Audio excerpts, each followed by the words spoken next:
Today, we have 3 stories about people who each have like this one big thing in their life that brings them a lot of happiness and fulfillment and purpose.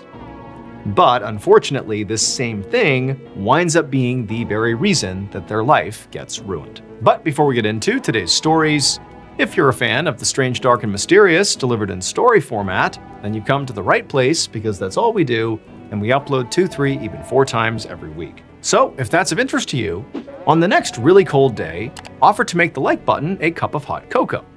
But don't use whipped cream on top, use shaving cream instead. Also, please subscribe to our channel and turn on all notifications so you don't miss any of our weekly uploads. Okay, let's get into today's stories.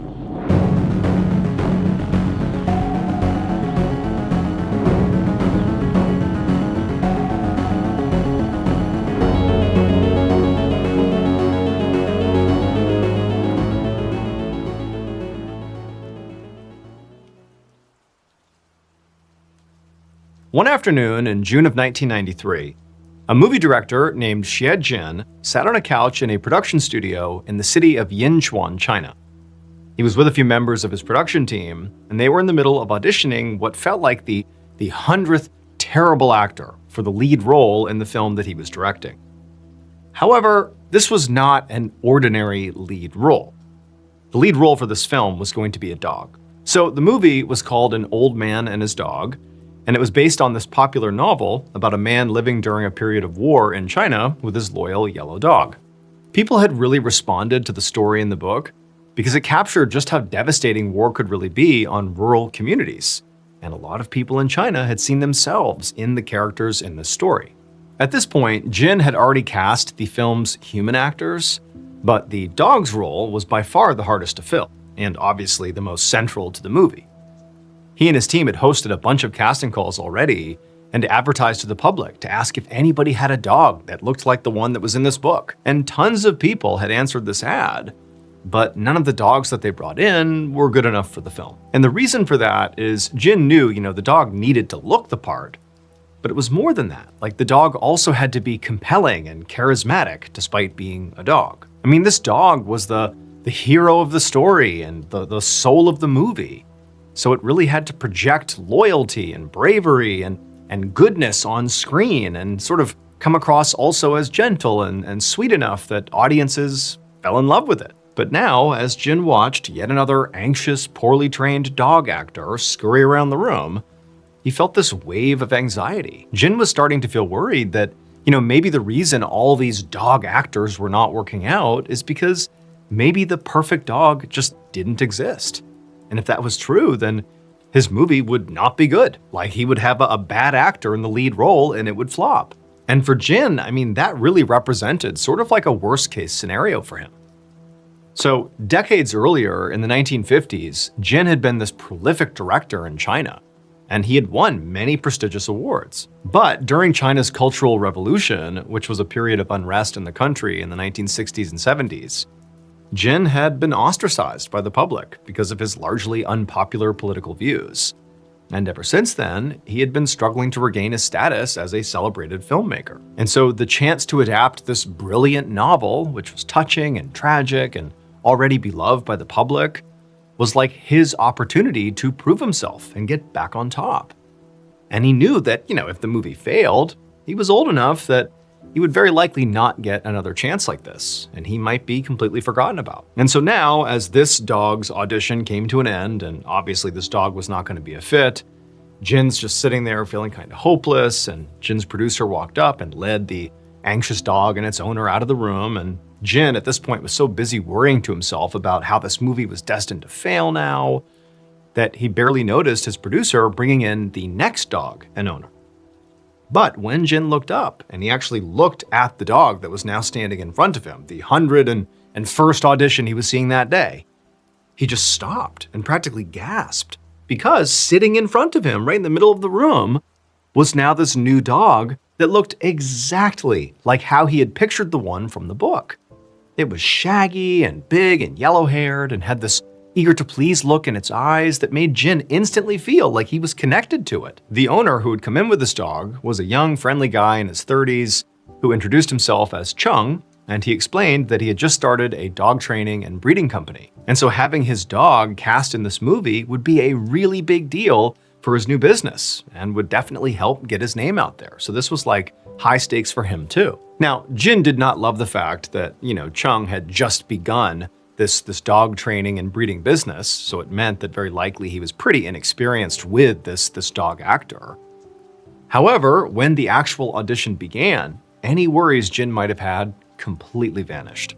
Throughout the entire audition, Chung skillfully directed this dog like he'd been doing it for his whole life. And the dog was obviously really smart and followed all the commands. He was, really well trained. And it just seemed like the dog was really devoted to Chung, because it really did exactly what Chung asked every single time. But more than that, as Jin watched this audition, it really felt like this dog didn't just look the part, it acted the part. This was the dog he wanted in his movie. And so after only a few minutes, Jin stopped the audition and he told Chung, "You and your dog have got the job." They began filming the movie just a few days later, and basically as soon as they started, all the worries Jin had had about maybe this movie not doing so well just completely vanished. Because, just like he'd anticipated, this dog really was perfect.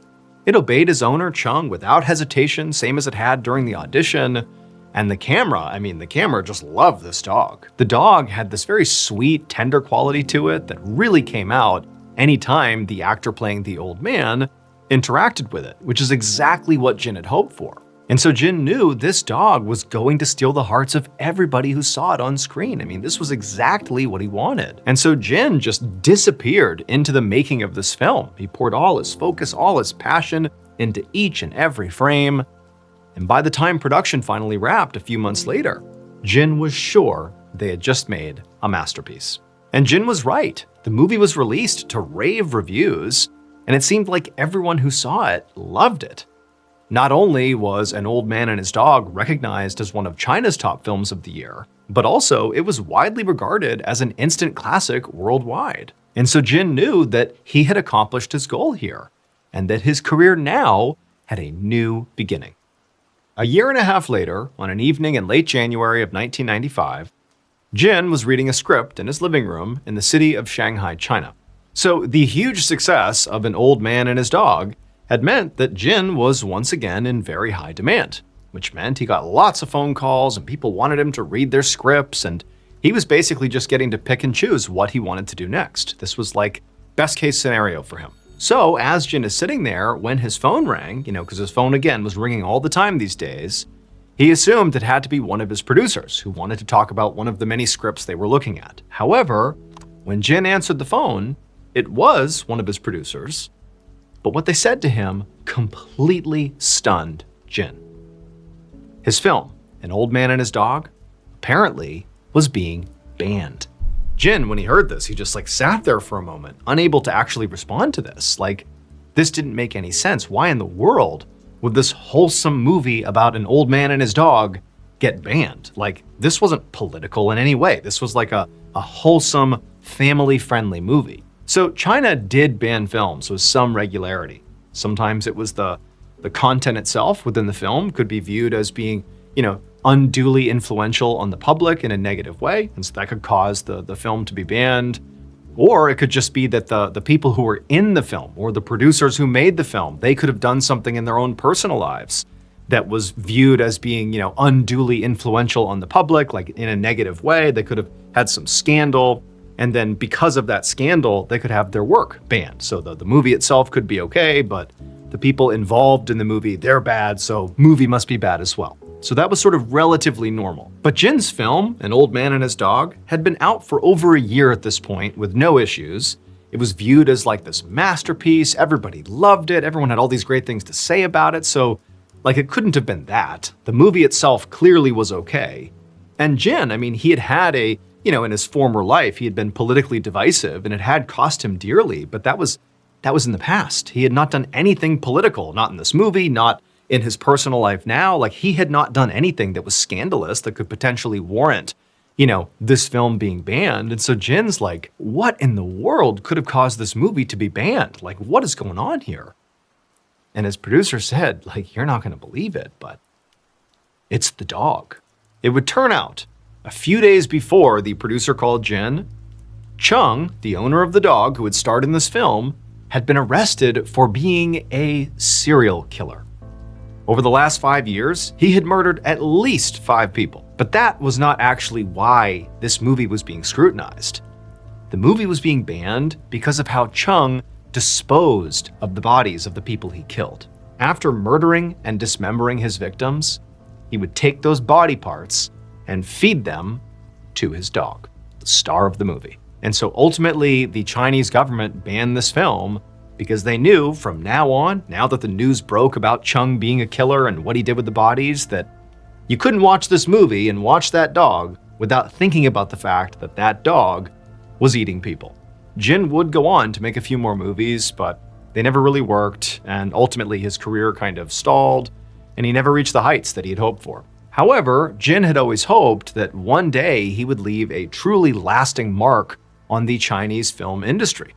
And he did, because he'll always be known for casting a flesh-eating dog in his cinematic masterpiece.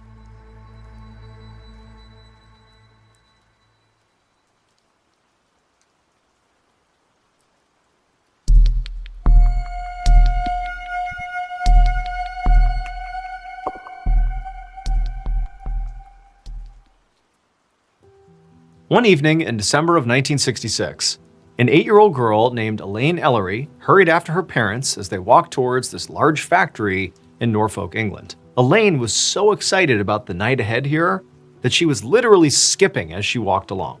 So this factory was where her father worked, and they were having their big annual Christmas party. And for the first time ever, Elaine was being allowed to go, and she couldn't wait to see what was inside. So Elaine was really close with her dad, because even though he worked very long hours, he always went out of his way to spend time with her and make her feel very special. In fact, during the work week, it wasn't uncommon for her dad to come home over his lunch break just to give his daughter a big hug, and so they could quickly eat together before he had to rush back to work. And so now, after hearing about her dad's amazing factory over countless lunches they spent together, Elaine, for the first time ever, was actually going to be able to see what he was talking about, because to this point, she had never even stepped foot inside of the factory. Finally, Elaine and her parents arrived in front of this big factory, and in the doors they went, and immediately Elaine is like totally struck by just how truly incredible this place is. I mean, it was huge inside. It was already packed with people who were chatting about. There were all these other coworkers and their kids and their families, and Christmas music was playing, and all she could smell was apple cider and baked goods. And she looked around and she saw the whole interior of this great entry room they had walked into was beautifully decorated for the holidays. There was tinsel and there were all these things hung up everywhere, and there was even fake snow all over the place to give it like a true Christmas vibe. And so Elaine, I mean, she had really high expectations of how grand this place was going to be, and so far, it had more than lived up to its expectations. I mean, this was really like an incredible thing. So she was delighted, and the whole night she just ran around the party holding her dad's hand, looking at the machines and meeting his coworkers and eating all these treats. I mean, it was really just an incredible time. I mean, the evening was a whirlwind for her, and before she knew it, Elaine was exhausted and back in the car, driving home, drifting off into a very happy sleep. The rest of Elaine's childhood was very charmed. I mean, basically, she and her dad stayed very close. You know, they went to that Christmas party every year after that first time she went, and it was always such a fun event. And Elaine and her dad continued to have those lunch breaks during the work week. And, you know, by the time Elaine was getting old enough to start thinking about, you know, starting a family of her own, she thought hard about the values that her father had instilled in her. One was her dad clearly worked very, very hard. And the second one was her father clearly prioritized family over everything else. You know, as inconvenient as it was for him to come home on his lunch break practically every day, you know, taking a break from, you know, backbreaking work in the factory, he still did it because he wanted his daughter to feel prioritized and special. And so she knew when she had a family of her own, she would act like her father. So you can imagine how Elaine felt in 1983 when Elaine was 25 years old, and by this point, she'd gotten married, she had 2 kids of her own, she was living up to the example her father had set for her. You can imagine how she felt when that year her father passed away. I mean, for Elaine, this was like earth-shattering. I mean, she knew he was getting older, and It wasn't wholly unexpected that he passed, but for Elaine, I mean, this truly was like devastating. I mean, her father was like her rock. She had really modeled her whole life on her dad. However, after that initial really intense grief period ended, right after the death of her father, Elaine was able to, have a moment of reflection, and she realized that, as devastating as it was that he was gone now, in a way, because of the way she had built her life, prioritizing family and, living like her dad, that in some ways, even though he was gone physically, spiritually, he was very much still with her and always would be. Fast forward 41 years to one afternoon late in the summer of 2024. And Elaine, who was now in her late 60s, was sitting at her kitchen table in her Norfolk home reading the newspaper. So Elaine had retired just a few years ago. And so now her life was pretty much exclusively about her family and about, slowing down and truly being retired. And in some ways, the timing couldn't have been better for her to start slowing down because lately, Elaine had been feeling absolutely exhausted, which was odd because Elaine felt like, even though she viewed her retirement as a chance to slow down, that she would likely have more energy because she wasn't working anymore. And so her slowing down would sort of be by choice, not because she literally couldn't keep up anymore. But lately, it was like Elaine had zero energy. It's like all she could do was sit in place and either read or call her kids, and that was basically it.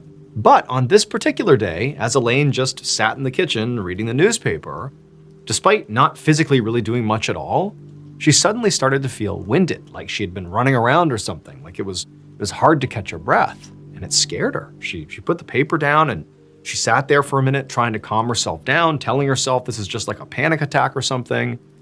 But it didn't go away, and she really was struggling to breathe. And so she decided she would get up and go get a cup of water and just, take a sip of water and calm down. But when she stood up and began walking over to the sink to get water, like this sensation she was having just got worse and worse. And by the time she was at the counter, she's like holding on to it just to stay up on her feet, and she's trying to sip the water, but she's still like unable to breathe. And she realized that this, combined with this, recent really intense fatigue, meant something had to be wrong here. Like this was not something she could just write off. And so she hobbled her way over to the phone, she picked it up, and she called her doctor. Not long after, one of Elaine's children came by, picked her up, and drove her to the hospital. And by this point, Elaine, she had calmed down a little bit, but still that experience of really not being able to breathe really had shaken her up. And so Elaine, she goes into the doctor's office and she sits down in the exam room and she explains to her doctor what's been going on and what just happened that day.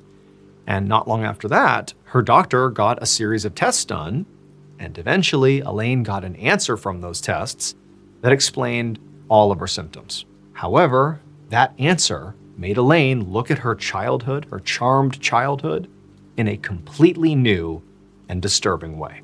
It would turn out, decades earlier, Elaine's father really had been setting a great example by working very hard and always prioritizing his family and always prioritizing his daughter. But what her father didn't know at the time, in fact, many people didn't know at the time, was that his work itself was actually putting his family at risk. At this time in the UK, most factories, like the one Elaine's father worked at, made products that contained asbestos. So asbestos is a substance that was used very widely for decades to construct structures primarily. Like in construction, it was used a lot.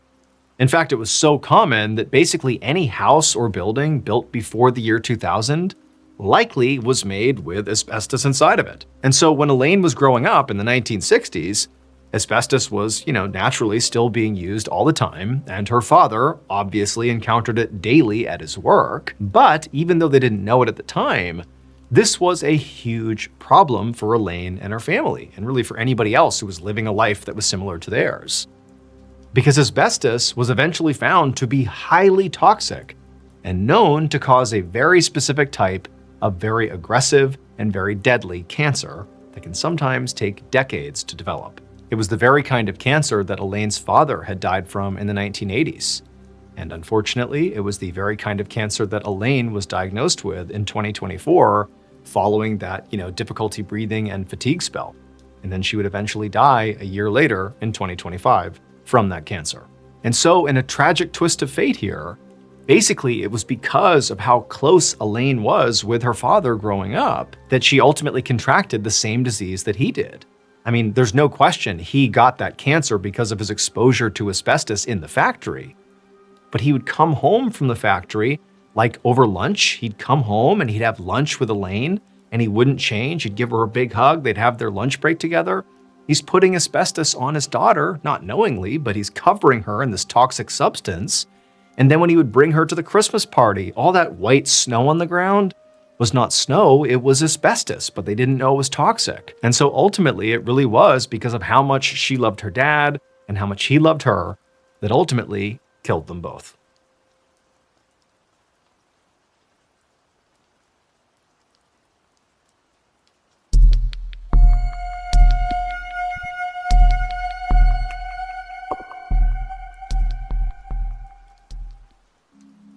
Around 9 p.m. on January 18, 2015, a 68-year-old man named Dennis Antiporak stood at his kitchen counter in North Miami Beach, Florida, writing a note.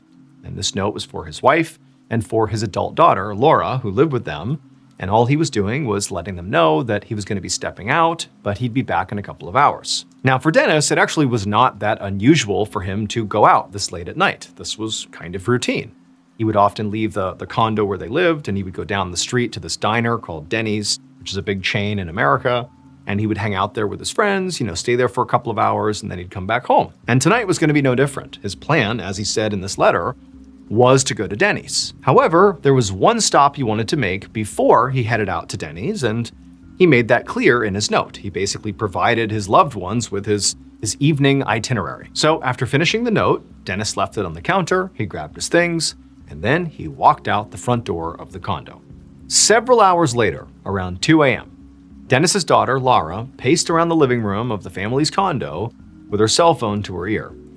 So she and her mother had gotten home around 10, so an hour after Dennis had left, and they had found Dennis's note on the kitchen island. But now, it was getting really late, and from the note, it seemed an awful lot like he would have been back by now. And so now Laura was trying to call her dad to figure out what was going on. However, every time Laura dialed her dad's number, it just went straight to voicemail. And so again, now that it's like 2 a.m. and she's starting to worry about her dad, she knew that he had gone to Denny's, the diner down the road. And so she looked up the number for that restaurant. It was open 24/7. And she called the Denny's. However, when a worker at Denny's answered the phone and Laura asked them, hey, is my dad there? Because by this point they would know him. He went there all the time. The worker said no, he hadn't been in at all the whole night. And so after hearing this, Laura was baffled. Like, where else could her dad be? But then she remembered the note, because her dad said before he was going to go to Denny's, he was going to make a pit stop. And so she looked at the note again, and she was like, that's where he has to be. He's got to be upstairs. So upstairs in this condo complex was a whole bunch of amenities that this place offered for its residents. There was a big gym and a pool, and there were common areas and relaxation rooms and all these different things up there. And Dennis loved going up there. And in his note, he indicated that's where he was going to go and go relax for a little bit before going out to Denny's. And so Laura, she heads upstairs, and the first place she looks is the gym. But the gym was totally empty. No one's up there working out at 2 a.m. It was vacant, and her dad's nowhere to be found. And then from the gym, she went to the pool area, and the pool was closed, but she could look into the pool area itself, and there was no one in there, including her dad. He was not in the pool. But then Laura looked from the pool over to this door that was near the pool area that led to one of those relaxation rooms that this condo offered its residents. And in her dad's note, he had indicated he was going up there to, relax. And so she walked over to the door, she tried the handle, it was unlocked, she pushed it open, and immediately she was hit with this overwhelming smell. She nearly gagged, and then she looked up and she saw her dad. So this condo had a whole bunch of different ways for their residents to unwind and relax. They had these relaxation rooms. They had mindfulness rooms and meditation rooms and yoga rooms. They had the pool, they had the gym, and they had Dennis's favorite relaxation room, which was actually just a sauna. So earlier that night, Dennis went into the sauna, expecting to be in there for a short amount of time to just relax, basically. A sauna, all it is just a closed space that gets really, really hot inside, and you sweat, and you just kind of sit there and just allow your body to kind of like melt a little bit and relax, and then you get out again, you feel very refreshed. But it's critical that you only stay in for a limited amount of time because you're effectively inside of an oven. And Dennis, he went into the sauna, no one else is in there, he set the timer for when it should shut off, and he fell asleep inside the sauna. And then the timer malfunctioned, and so the sauna didn't turn off. And so he's asleep in the sauna, it's just cooking him over and over again until he actually has a heat-induced heart attack and he dies. But then nobody knew he was in there, and the sauna's still on, and so he's dead in the sauna, basically just cooking for hours and hours and hours, until finally his daughter Laura went up there, opened up the sauna door, and found her dad, who by this point was literally charbroiled. On the night of Friday, December 7th, 1990, a 39-year-old woman named Janet Dennis set 4 dinner plates on the kitchen table at her home in a suburb of Oklahoma City, Oklahoma. She had just finished making dinner for herself and her 3 kids, who at the current moment were watching a Christmas movie in the living room. Janet hummed along to the TV as she brought the food over to the table, and then she called her kids to come over and eat. The kids got up, they rushed over, they sat down, and as they began eating, Janet told them about all these fun holiday plans that she had made for them over winter break. So Janet really loved Christmas. She typically would decorate her house like the instant Thanksgiving was over. And earlier that same day, she had gone to a toy store and filled the entire backseat of her car with gifts for the kids. But Janet really wanted this Christmas to be especially memorable for her kids, because the past few months had been really tough on them. Back in July, Janet had divorced their father, Leroy, and so now the kids only saw their dad about once a week. Now, Janet knew the kids missed him terribly, but actually, Leroy had never really been a very present father, which was part of the reason that Janet had asked for the divorce in the first place. They'd been married for 16 years, and for most of that time, Janet had pretty much felt like she was just a single parent, on top of being the primary breadwinner for the family. And this was because Leroy owned and operated this ranch that was located about 90 miles away in a rural town called Sealing, and this ranch really had never made much money. And so Leroy had begun working all these crazy long hours to basically avoid hiring extra help, but because of that, he was usually gone before sunrise every single day, and he didn't get home until very, very late. So he's gone all the time working, but for not much return, not much money. And so for years, Janet had picked up the slack. She worked as a school nurse. That way she could, make some money. And then also she could be home to meet the kids after school every single day. And then when she was home, she managed the house by herself as well. And so that was ultimately really why a judge awarded her full custody of the kids back in July when the divorce was finalized. I mean, Leroy undeniably loved his kids, but he simply couldn't provide for them. And besides, at this point, he was now living on that ranch in Sealing, 90 miles away, full time. And so, his kids' schools and social lives were here in Oklahoma City. It wasn't a match. And so now Janet put another serving of mashed potatoes on her plate. And as she did, she reminded her 12-year-old son, Tad, who was her oldest child, that he had a wrestling tournament at school in the morning and that they had to leave really early so they could get to the competition on time. After dinner, Tad helped his mom clear the table, and then they all went out to the living room to finish watching that Christmas movie together. And then when it was over, Janet followed her kids upstairs and helped get them all ready for bed. And then once they were all tucked in, she came back downstairs to finish cleaning up the kitchen. Now, this was about the time that Leroy, if they were still married, would be coming home from work. But now that Janet was divorced, she got to spend her evenings however she wanted. She thought about heading out to the garage to grab all those gifts she had purchased out of the car and bring them in to wrap them. But then, as she was about to head out, she saw a pair of headlights pull into her driveway. At 5:30 the next morning, Janet's 12-year-old son, Tad, shut off his alarm clock and rolled out of bed to get ready for his wrestling competition. Once he had his stuff together, he went downstairs, expecting to find his mother in the kitchen already making breakfast. But he didn't see her in there. So he just went down the hallway to her bedroom, and he opened up her door and he looked in, and there was his mom, still lying in bed with the covers pulled all the way up over her head. So Tad, thinking this whole thing was a little bit odd because his mom was all over everything, he still called out for her to wake up because it was time to get ready to go. But his mom didn't move. And so he walked into the bedroom right next to the bed and pulled down the covers to shake her awake. But when he did that, he realized his mom is not in the bed at all. What he was looking at underneath the covers was actually a pile of pillows, arranged to make it look like she was still sleeping in bed, which was really weird because to Tad, it now seemed pretty obvious that his mother had actually left the house, but for some reason, she seemed to want him to think that she was still home. And so just to make sure, Tad left the bedroom and ran to the garage to check. And sure enough, his mother's car was gone. And now Tad, he really didn't know what to do, because in his entire life, his mother had never just left without telling him. And so Tad went back to the kitchen and he looked over at the clock on the oven and saw it was already 6 a.m., which meant he was already going to be late to his wrestling tournament. He wondered if maybe his mom had just run out to the gas station or something quick like that and she'd be home any minute. But a few more minutes passed by and she still didn't come home.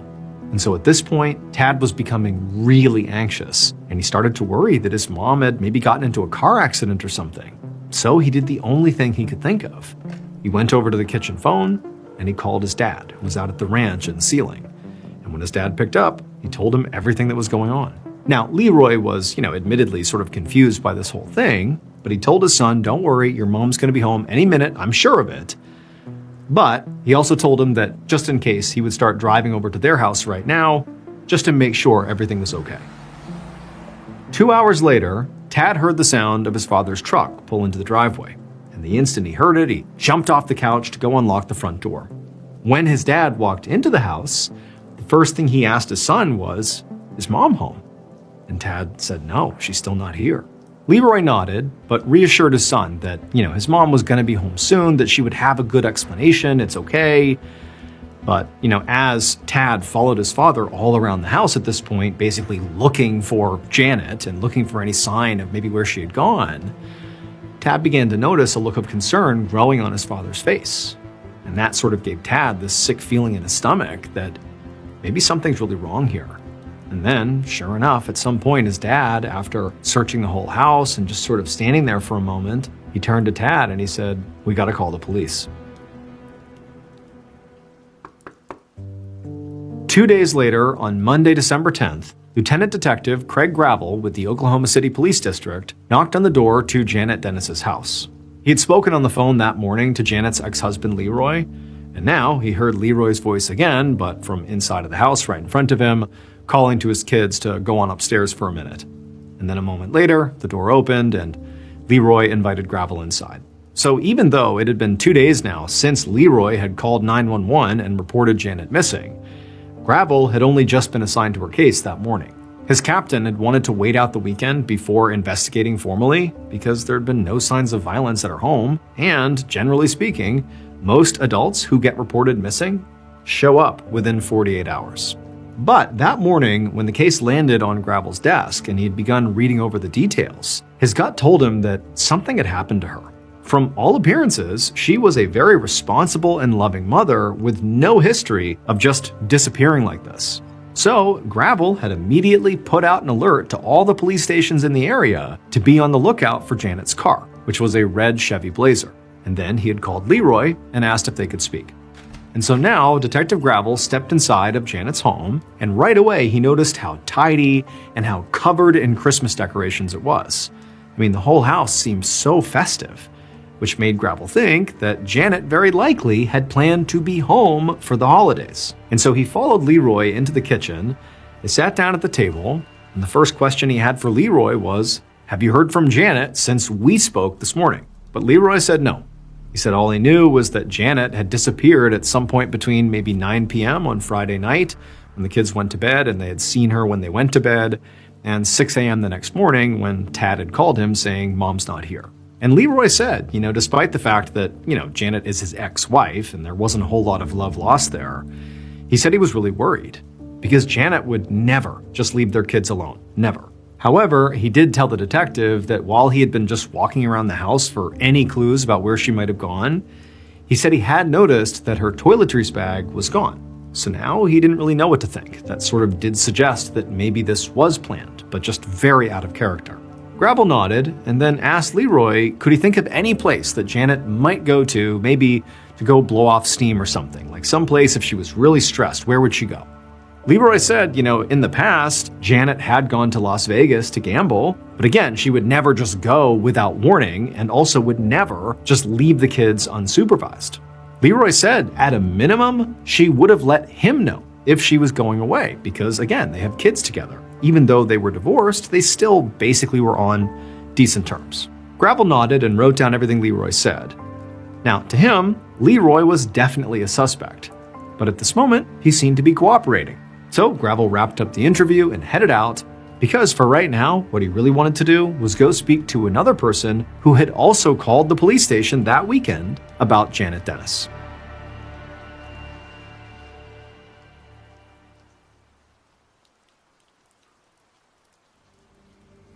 Later that morning, so on Monday, December 10th, 1990, Detective Gravel pulled up to the home of Arthur Olson, who was Janet's father.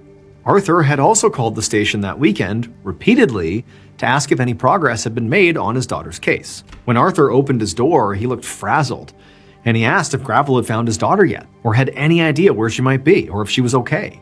Gravel told Arthur that no, they still did not know where she was yet. However, he said that Leroy had told him that occasionally Janet would go to Las Vegas to gamble, to blow off steam. But Arthur echoed the same sentiment as Leroy when he brought this up, which is like, yeah, Janet would occasionally go to Las Vegas, but she would never do that without first making sure her kids were okay. She would never just leave in the middle of the night. That is not something she would do. And also, Arthur said if she had gone to Vegas, like if that's where she was now, she wouldn't be alone. She would have gone with her new boyfriend. And when Arthur said this, that caught Gravel by surprise. Because Leroy, the ex-husband, had definitely not mentioned a new boyfriend. In fact, no boyfriends had been mentioned at all. And so Gravel asked Arthur to tell him more about this boyfriend because this is the first he was hearing of him.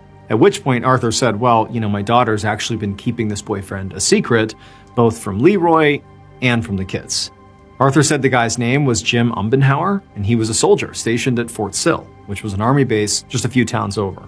But then this look of regret crossed Arthur's face. He told Gravel that he had actually only just met Jim for the first time this past weekend, after Janet was already missing.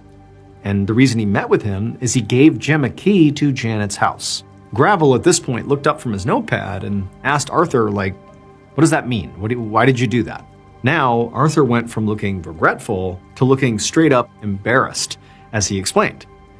And he told Gravel that just a few hours after Janet was reported missing, Jim had actually called him, and Jim had told him that some of his belongings were actually at Janet's place, and that Janet would definitely not want Leroy to find those things because their relationship was a secret. So Jim had told Arthur that his plan was to wait until Leroy took the kids out somewhere, and then when the house was empty, he would sneak in using the key that he was asking Arthur for, and he would just grab up all his stuff. That way, Leroy wouldn't find it.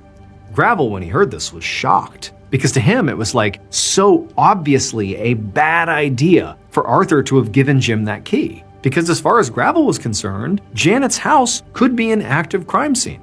But Arthur seemed to guess what Gravel was likely thinking here, because he said, he knew now that had been a mistake. But back on Saturday, he just didn't believe Janet was truly missing here. He expected her to come home. This couldn't be a big deal, right? But now he said he was absolutely sick with guilt. Shortly after this, Gravel wrapped up their interview, and then he hopped in his car, and he drove right back to the station. His top priority now was to track down the secret boyfriend, Jim Umbenhauer. But as soon as he got back to his desk, he learned there was actually a more pressing lead for him to follow up on. Janet's car had been located at the Oklahoma City airport. An hour later, Detective Gravel turned his car into the long-term parking garage at the Oklahoma City airport. He was there to follow up on a lead about Janet Dennis, who had disappeared from her house overnight on Friday, leaving her 3 young kids unattended.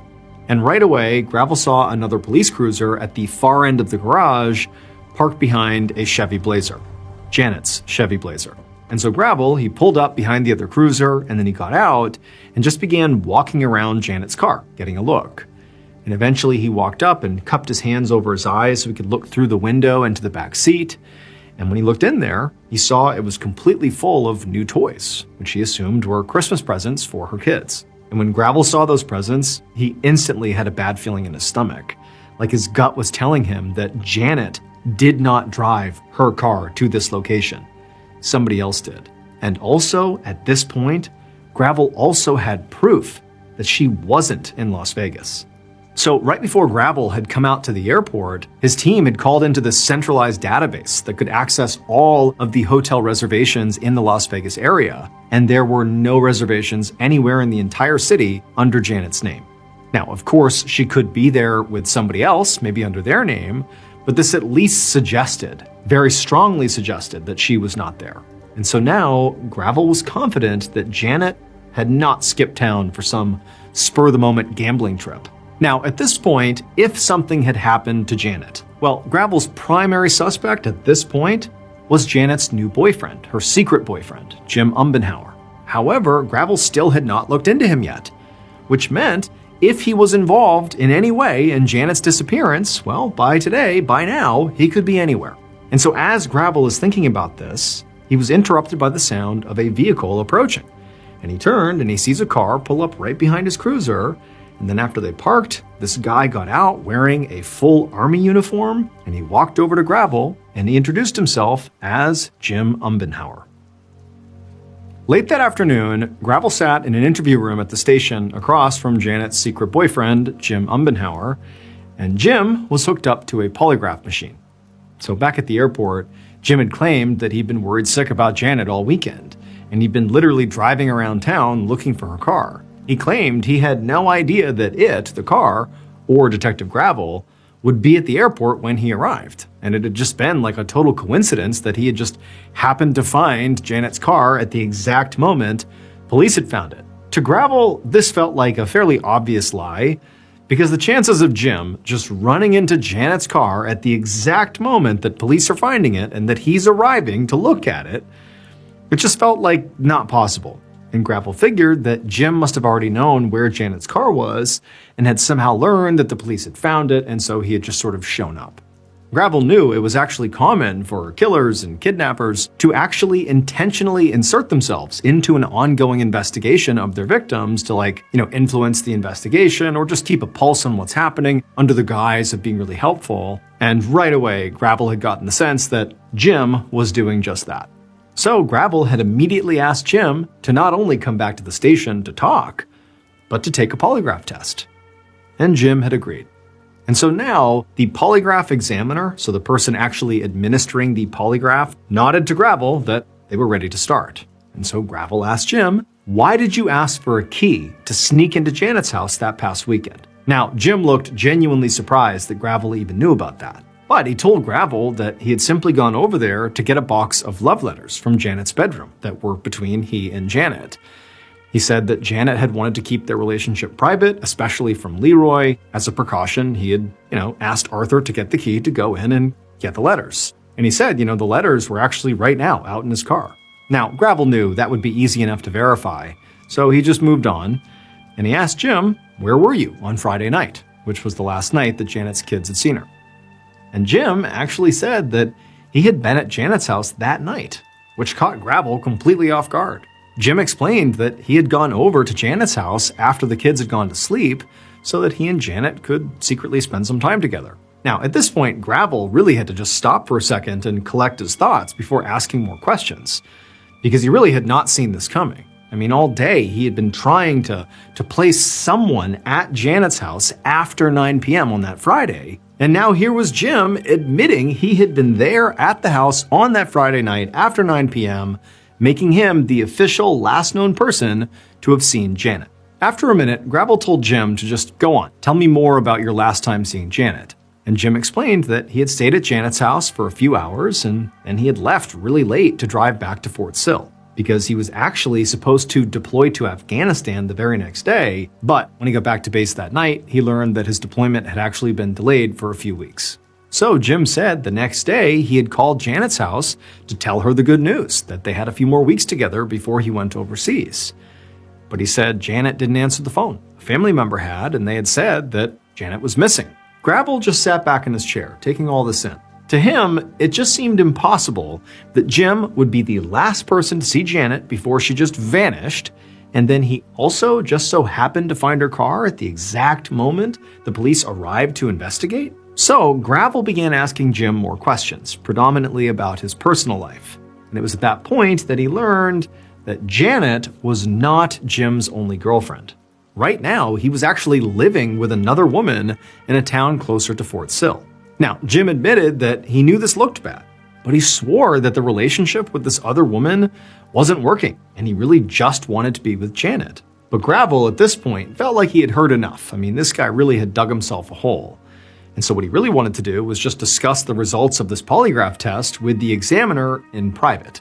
So he ended the interview and sent Jim home. And once Jim was gone, Gravel turned to the examiner, and the examiner said, "Yep, Jim failed his test," which meant he had been lying throughout the interview. And this was sort of unnerving for Gravel. I mean, because this guy that he had just interviewed very likely was the man responsible for Janet's disappearance.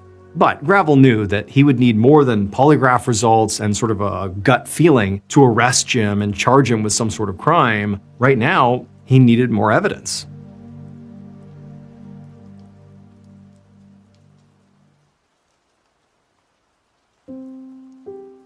A few days later, Detective Gravel was in his office pacing around, reading through some documents. So after his interview with Jim, Gravel had decided to go to the school where Janet worked to speak to her colleagues about her relationship with Jim. Now, he didn't even know if anybody at the school would know about her relationship at all because she had basically kept it secret. And so Gravel had been really surprised to learn that not only did everybody at the school seem to know about Jim, but when they talked about Jim, they spoke with huge adoration. I mean, they really loved Jim and thought that he was great for Janet. And on top of that, they all seemed to think, sort of collectively, that Leroy was a terrible husband and had been glad when Janet finally dumped him. They said Leroy was very argumentative and he was very controlling and said the divorce had been really messy. And for Gravel, he found that kind of interesting because until that point, he had thought that Leroy and Janet were basically on good terms. But all of a sudden, it seemed like maybe that was not the case. So Gravel had gotten his hands on a copy of Janet and Leroy's divorce settlement, and those were the documents he was looking through. And as Gravel thumbed through it all, he saw that Leroy actually owed Janet a lot of money, $30,000 plus half of his ranch in Sealing. And that ranch, that was a really big deal because that was Leroy's entire livelihood. So to owe her half on top of the cash was like a huge deal. Plus, Gravel also knew that Janet had been given full custody of their kids. And so the way Gravel saw it, Leroy, he had a lot of reasons to be mad. And Gravel wondered if maybe he had been mad enough to do something to Janet. Just then, the phone on his desk rang and Gravel answered it. It was an undersheriff named Jerry Jones who worked in Dewey County, which is where Leroy's ranch was located. And he told Gravel that he had heard about Janet's disappearance and he wanted to help with the investigation in any way that he could. And he explained that right now there were lots of rumors sort of flying around Sealing that Leroy had killed Janet, and that one of Leroy's neighbors had spotted a big bonfire on Leroy's property just about at the same time that Janet had disappeared. The next day, Gravel was back in the interview room with the polygraph examiner, and this time Leroy was the one sitting across from the table from them, hooked up to the polygraph machine. Now, at first, Leroy definitely seemed nervous about taking this test, like he just seemed anxious. But as soon as they actually started, he quickly relaxed. It was almost like this was no big deal. Gravel began the interview by just asking him basic questions about his relationship with Janet and about their divorce. And Leroy would admit that he and Janet did fight a lot when they were married, and he said initially he had been very upset about owing Janet half of his ranch in Sealing. But he insisted that these days they were basically on good terms, and that he just really tried hard to focus on being a good father. And so not long after these sort of initial questions, Gravel asked Leroy to simply walk him through the night Janet disappeared. Like, tell me where you were, what you were doing. Leroy told Gravel that he had been at his mother's house that night, which was near his ranch in Sealing, and that the two of them just watched TV together and then they both went to sleep. This was the same story that Leroy had already given Gravel a few weeks ago when they first spoke, and Gravel had already called Leroy's mom and she had backed it up. Now, at this point, Gravel really wanted to ask Leroy about that bonfire that someone had spotted on his property. But he didn't want Leroy to know how suspicious of him he was. So Gravel decided that first he would check the polygraph tests so far to see whether Leroy had been truthful throughout the interview. So he asked Leroy to hang tight for a few minutes while he stepped out into the hallway and spoke to the examiner about his test results. Leroy was like, okay, great, yep, see you in a few minutes. But as he sat back down, Gravel could see he definitely looked anxious. And so Gravel, he went into the hallway and he walked over to the examiner, and the examiner told him that unfortunately, Leroy's results were inconclusive, which meant that he couldn't tell if Leroy was lying or telling the truth. And so feeling frustrated, Gravel went back into the room and just asked Leroy, hey, would you mind taking this test again? But Leroy, he glanced at his watch and said no. He'd been there for 3 hours already and he had to get home to the kids, so no, he couldn't. He clarified to Gravel that he had actually moved the kids from Janet's house in Oklahoma City back to his ranch all the way out in Sealing because the daily commute had been too hard for him. And so now he had a long drive back home and he just wanted to get going. He also told Gravel that he had heart problems. And so part of him didn't want to take the test again simply because it was too stressful and he was worried about his heart. Now, Gravel thought that was a pretty strange excuse. I mean, the kids were one thing, but heart issues being the reason you can't take a polygraph, that just felt a little fishy. But at the same time, he couldn't force Leroy to stay at the station. Still, he didn't want to come out of this 3-hour polygraph session empty-handed, so Gravel asked Leroy to do one last thing before he left: to sign a consent to search form, which would allow investigators to come out to Sealing and search his ranch. And to Gravel's relief, Leroy said, sure.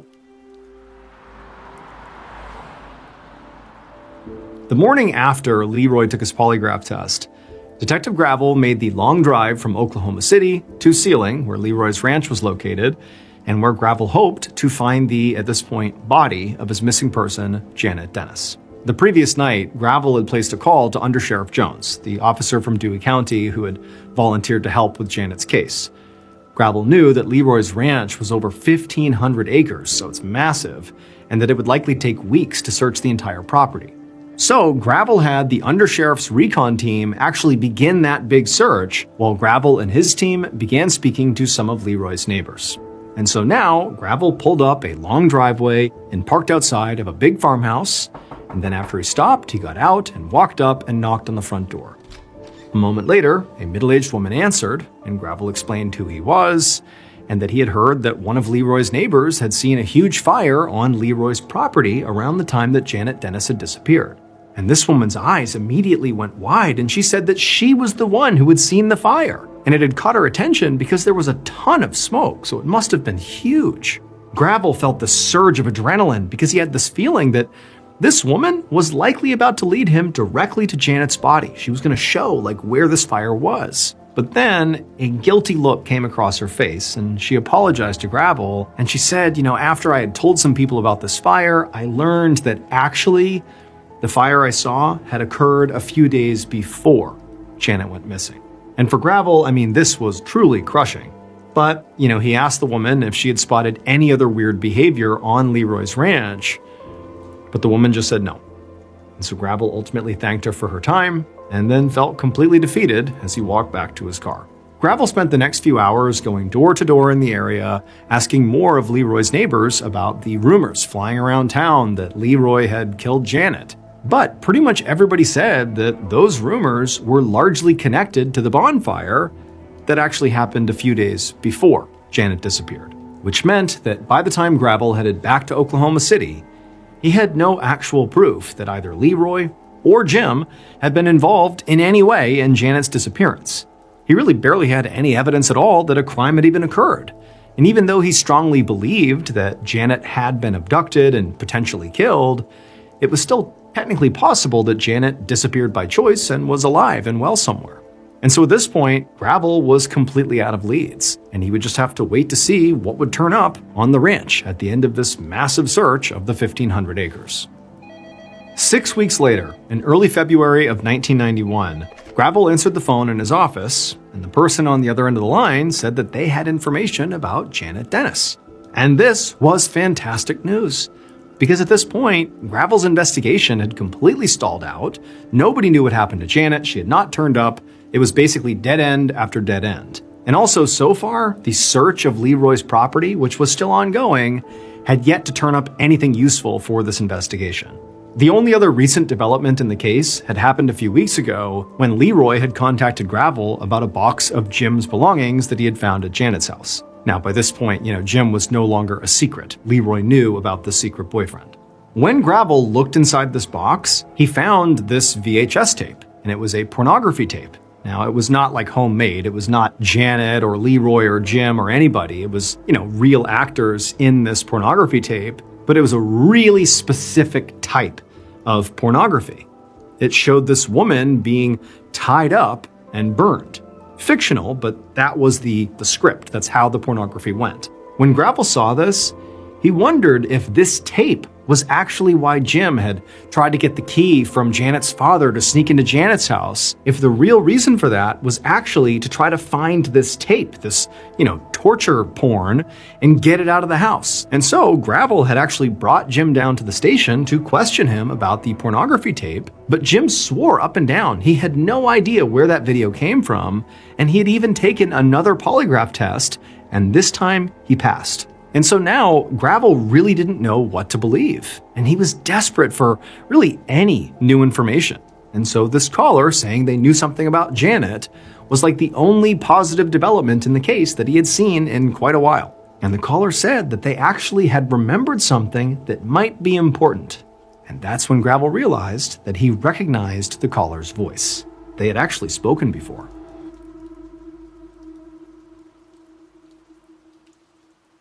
Based on forensic evidence and witness testimony, here is a reconstruction of what police believe happened to Janet Dennis on the night of December 7th, 1990.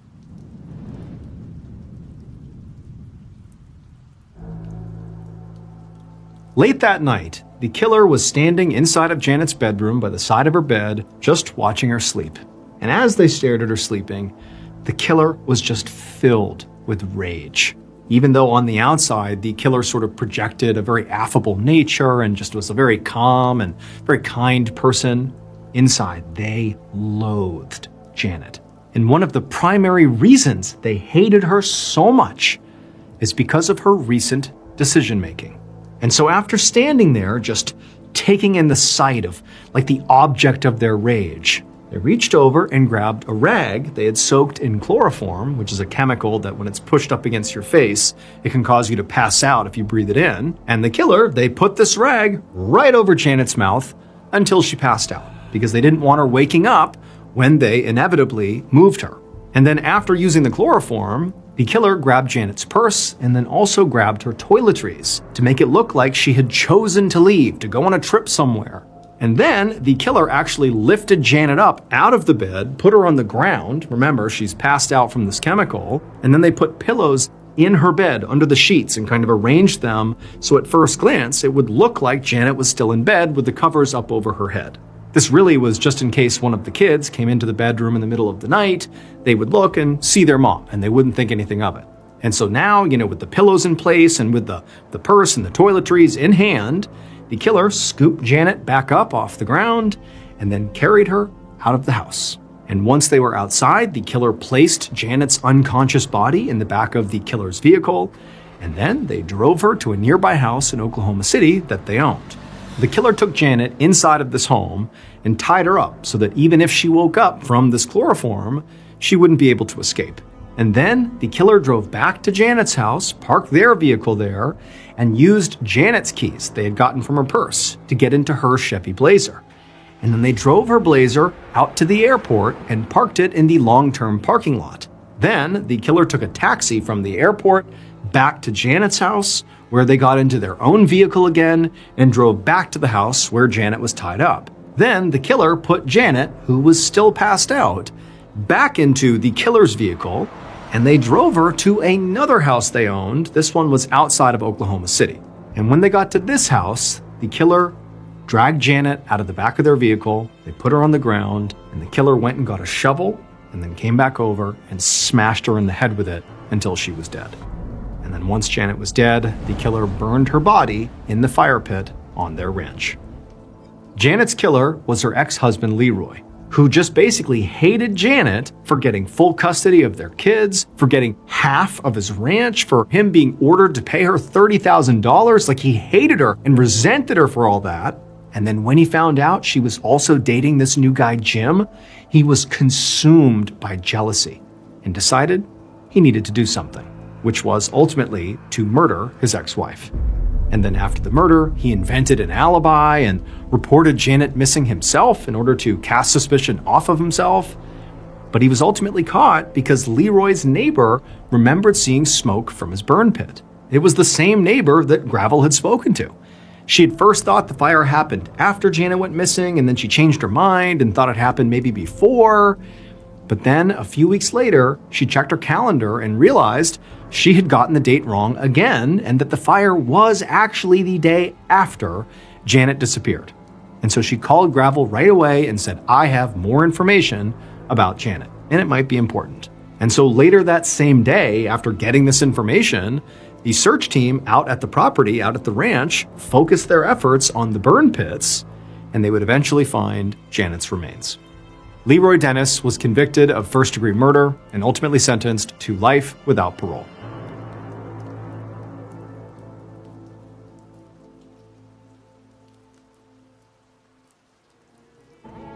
Thank you so much for watching. Let me know what you thought of today's episode in the comments. And remember, we have a whole playlist of true crime episodes ready for you to binge right now. So click here and give them a watch. All right, on the night of April time, 3rd, 1997, a 22-year-old university student pushed open the heavy wooden door of a fast food restaurant bathroom. He walked over to the sink to wash his hands, listening to the muffled sounds of the busy street traffic outside. He glanced up at the mirror and noticed two teenagers standing behind him in the shadows near the stalls. He dried his hands, turned around to walk out, and one of the teenagers lunged forward. But before we get into today's story, if you're a fan of the strange, dark, and mysterious delivered in story format, then you've come to the right place, because that's all we do. And we upload 2, 3, even 4 times every week. So if that's of interest to you, please invite the like button over for a fancy home-cooked dinner, and then excuse yourself to use the restroom, climb out the window, and leave them with the dirty dishes. Also, please subscribe to our channel and turn on all notifications so you don't miss any of our weekly uploads. Okay, let's get into today's story. In the spring of 1997, Seoul, South Korea was a city moving at a blistering pace. The economy was booming, and construction cranes covered the skyline. The Itaewon district sat right in the middle of this rapid expansion, packed with street vendors, heavy traffic, and hundreds of neon signs stacked on top of each other. The area bordered a massive United States military base, so the sidewalks were always crowded with a heavy mix of local university students, foreign tourists, and off-duty soldiers. You could smell roasted meat from the street stalls mixing with the exhaust from the city buses, and the loud music from the bars bled out into the street. It was loud, crowded, and constantly in motion. Cho Jung-pil was a 22-year-old student at Hongik University, just trying to keep up with his coursework and scrape together enough money for his dates. He was the youngest of 4 children, and his family poured a lot of their resources into making sure he got a good education. Cho carried a heavy backpack filled with textbooks, and he usually spent his afternoons sitting in cramped library cubicles studying engineering. He was a quiet guy, mostly keeping to himself and his small circle of friends. He did not drink much, did not stay out late, and always made sure to call his mother if he was going to miss a family dinner. On Thursday, April 3rd, Cho finished his classes for the day and met up with his girlfriend. They spent the evening walking around the crowded streets of Itaewon, looking in shop windows and talking about their upcoming exams. Around 10 in the evening, they decided they wanted a quick snack before heading down into the subway station. They walked into a Burger King right on the main commercial strip. It was a large, multi-level restaurant with massive glass windows looking out over the busy intersection. The place was packed with teenagers and young adults hanging out, eating fries, and talking over the loud pop music playing on the overhead speakers. Cho and his girlfriend ordered their food at the front counter and carried their plastic trays upstairs to find an empty table on the second floor. They sat down, ate their burgers, and talked for a few minutes. Then Cho told his girlfriend he needed to use the restroom before they caught their train. He stood up, pushed his chair in, and walked toward the back of the dining area, where a short, narrow hallway led to the bathrooms. He pushed open the door to the men's room and stepped inside. His girlfriend sat at the table, checking her watch. 10 minutes passed. The restaurant was incredibly busy, so she figured there was just a long line for the stalls. But after 15 minutes, she started to get annoyed. She packed up their trash, threw it away in the bin, and walked over to the hallway. She stood near the door, waiting for him to walk out. A few minutes later, a male customer pushed open the door to the men's room, took one single step inside, and immediately stumbled backward, shouting for someone to call for help. Several restaurant employees ran over to the hallway. When they looked inside the bathroom, they found Cho Jung-pil lying on the floor in a massive pool of blood. His backpack was completely soaked, and there was blood splattered all over the white tile walls, the sink counter, and the mirror. The employees rushed to the front counter to call for an ambulance and the local police. Cho's girlfriend pushed her way through the growing crowd, saw Cho on the floor, and collapsed, screaming his name over and over. Paramedics arrived within minutes, but there was absolutely nothing they could do. Cho had been stabbed 9 times in the neck and chest. The wounds were deep and precise, completely severing his right carotid artery. He had bled out on the floor in a matter of seconds. When the police arrived and cordoned off the Burger King, they realized they had a highly chaotic scene on their hands. The restaurant had been full of people, but nobody had heard any screams or sounds of a struggle coming from the bathroom because the music in the dining area was playing too loudly. The killer had slipped out of the bathroom, walked down the stairs, and exited the building completely unnoticed by the dozens of people eating their food. But detectives quickly got a major break in the case. They canvassed the immediate area and spoke to informants operating around the perimeter of the military base. Within hours, they received a tip about 2 teenagers who had walked into a nearby bar on the military installation, covered in blood, completely soaking their shirts and their shoes. The police, coordinated with military officials, moved in and detained the 2 boys. They were 17-year-old Arthur Patterson, the son of a United States military contractor, and his 18-year-old friend Edward Lee. Both teenagers were brought into the local police interrogation rooms. They were young, sitting under the harsh fluorescent lights, their clothes still heavily stained from the bathroom floor. The detectives thought this was going to be an open and shut case. They had the 2 people who were in the room. They had the murder weapon, which was a folding pocket knife that Patterson had thrown into a drainage ditch, and the police quickly recovered, and they had a mountain of blood evidence. But as soon as the detectives started asking questions, the investigation hit a massive wall. Patterson and Lee both admitted they were in the bathroom with Cho, but they pointed the finger entirely at each other.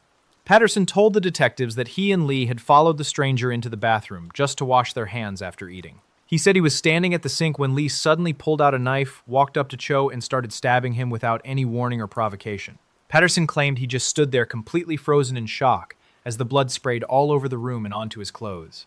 Lee sat in the other room and told the exact opposite story. He said Patterson was the one who pulled the knife. Lee claimed Patterson had been showing off the knife earlier in the evening, acting tough, and then just snapped, attacking the university student while Lee watched in disbelief. The detectives brought them back and forth, trying to break their stories. You know, in a situation like this, usually one person slips up and contradicts themselves. But neither teenager backed down. They had a classic prisoner's dilemma, locked in a bathroom with no cameras and no other witnesses to verify their claims. Cho was completely unprovoked. He had never met these boys in his life. He just walked into the wrong room at the wrong time. The South Korean prosecutors had to figure out who was holding the knife. They looked at the physical evidence. The blood spatter on Patterson was much heavier. His shirt, his pants, and his shoes were completely covered in thick, dark stains. Lee had blood on him, but mostly on his jacket and his shoes. Not the heavy direct spray you would expect from close-range arterial bleeding. But the prosecutors leaned heavily on 2 other pieces of evidence. First, they administered polygraph tests to both boys. Patterson passed his polygraph test while Lee failed his. Second, they brought in a forensic pathologist to review the stab wounds on the victim. The pathologist looked at the downward angle of the wounds on Cho's neck and chest. Cho was roughly 5 feet 9 inches tall. Patterson was only 5 feet 7 inches tall. Lee, however, was over 6 feet tall. The pathologist concluded that the killer had to be significantly taller than the victim to strike downward with that kind of physical force. Based almost entirely on the height difference and the results of the polygraph test, the prosecutors made their final decision. They charged Edward Lee with the murder of Cho Jung-pil. They concluded that Arthur Patterson was just a bystander, caught in the wrong place. And they only charged him with possessing a dangerous weapon, and destroying evidence for throwing the pocketknife into the drainage ditch. The trial moved quickly. In 1998, Edward Lee was found guilty of murder and sentenced to life in prison. Patterson served a short sentence for the weapons charge and was released in 18 months under a special government amnesty program. But Lee's legal team refused to give up the fight. They appealed the decision, taking it all the way to the Supreme Court of South Korea. The defense lawyers completely ripped the prosecution's case apart. They argued that the polygraph was highly unreliable, especially for teenagers in a high-stress interrogation environment. More importantly, they dismantled the height theory. They brought in forensic experts who demonstrated that if a shorter person swung a knife upward and the victim slumped forward from the sheer impact of the attack, the resulting wounds would have a downward trajectory. They also pointed to the blood evidence. The sheer volume of blood on Patterson's clothing was consistent with the person holding the weapon, not a bystander standing several feet away. The Supreme Court reviewed all the new evidence, agreed with the defense's assessment, and formally overturned the conviction. In 1999, Edward Lee was fully acquitted of all charges and walked out of prison a free man. The South Korean public was absolutely outraged. A university student had been violently killed in a public restroom. 2 people admitted to being in the room, and now nobody was going to prison for the murder. The prosecutors realized they had made a massive mistake in their initial assessment. If Lee did not do it, Patterson had to be the killer. They immediately began preparing murder charges against Arthur Patterson. Because Patterson was a foreign national involved in a major criminal investigation, he was under a strict travel ban preventing him from leaving South Korea. This ban had to be manually renewed by a prosecutor every few months. In August of 1999, the travel ban expired. The prosecutor in charge of the case simply forgot to submit the renewal paperwork on time. It was a basic clerical error that left a window of exactly 2 days where Patterson was legally allowed to leave the country. Patterson did not waste a single second. He immediately booked a commercial flight to the United States and landed in California, disappearing into the crowd. By the time the prosecutors realized their mistake and filed the new murder charges, it was too late. Patterson was gone. The family of Cho Jung-pil spent years protesting outside government buildings, holding up pictures of their son, begging the legal system to fix the error. The South Korean government filed formal extradition requests with the United States, but the process was bogged down in international red tape, diplomatic arguments, and endless legal appeals. Years turned into a decade. A decade turned into nearly 20 years, but the investigators never closed the file. They kept pushing, working with federal marshals in the United States to keep track of Patterson's whereabouts. Finally, in 2011, Patterson was arrested in California. He fought the extradition in federal court for another 4 years, using every legal maneuver available to his lawyers to avoid going back to Seoul. But he lost the fight. In 2015, Arthur Patterson was placed on a commercial flight, surrounded by armed guards, and flown back to South Korea. He stepped off the plane wearing a white shirt and a mask, staring down at the ground as reporters flashed cameras in his face. He still maintained his innocence, claiming Edward Lee was the real killer. Based on the blood spatter evidence, the forensic trajectory of the wounds, and the original witness statements here, is a reconstruction of what actually happened in that Burger King bathroom. The 2 teenagers followed the university student into the bathroom. They had been drinking and acting tough all evening. The shorter teenager pulled out the pocket knife he had been carrying in his pants. He walked up behind the student, who was simply washing his hands at the sink. Without saying a word, he grabbed the student and began striking him with the blade. The student tried to turn and defend himself, but the teenager kept swinging, driven by an unprovoked, senseless rage. The other teenager stood back watching the attack happen, doing nothing to stop it. When the student collapsed to the floor, the attacker stepped back, his clothes completely saturated. He folded the knife, walked out of the bathroom with his friend, and disappeared into the neon-lit streets of Itaewon. In January of 2016, nearly 19 years after Cho Jung-pil walked into that bathroom, Arthur Patterson was convicted of murder. Because he was a minor at the time of the crime, he received the maximum statutory sentence of 20 years in prison. Edward Lee was not retried due to double jeopardy laws, but he testified against Patterson during the final trial. Sometimes the evidence left behind at a crime scene is completely ignored because investigators become obsessed with a single theory. It takes years for the truth to catch up to the people who walked away. But occasionally, the people who are trusted to find the truth are looking in the wrong direction, entirely turning a routine search into a sprawling international manhunt.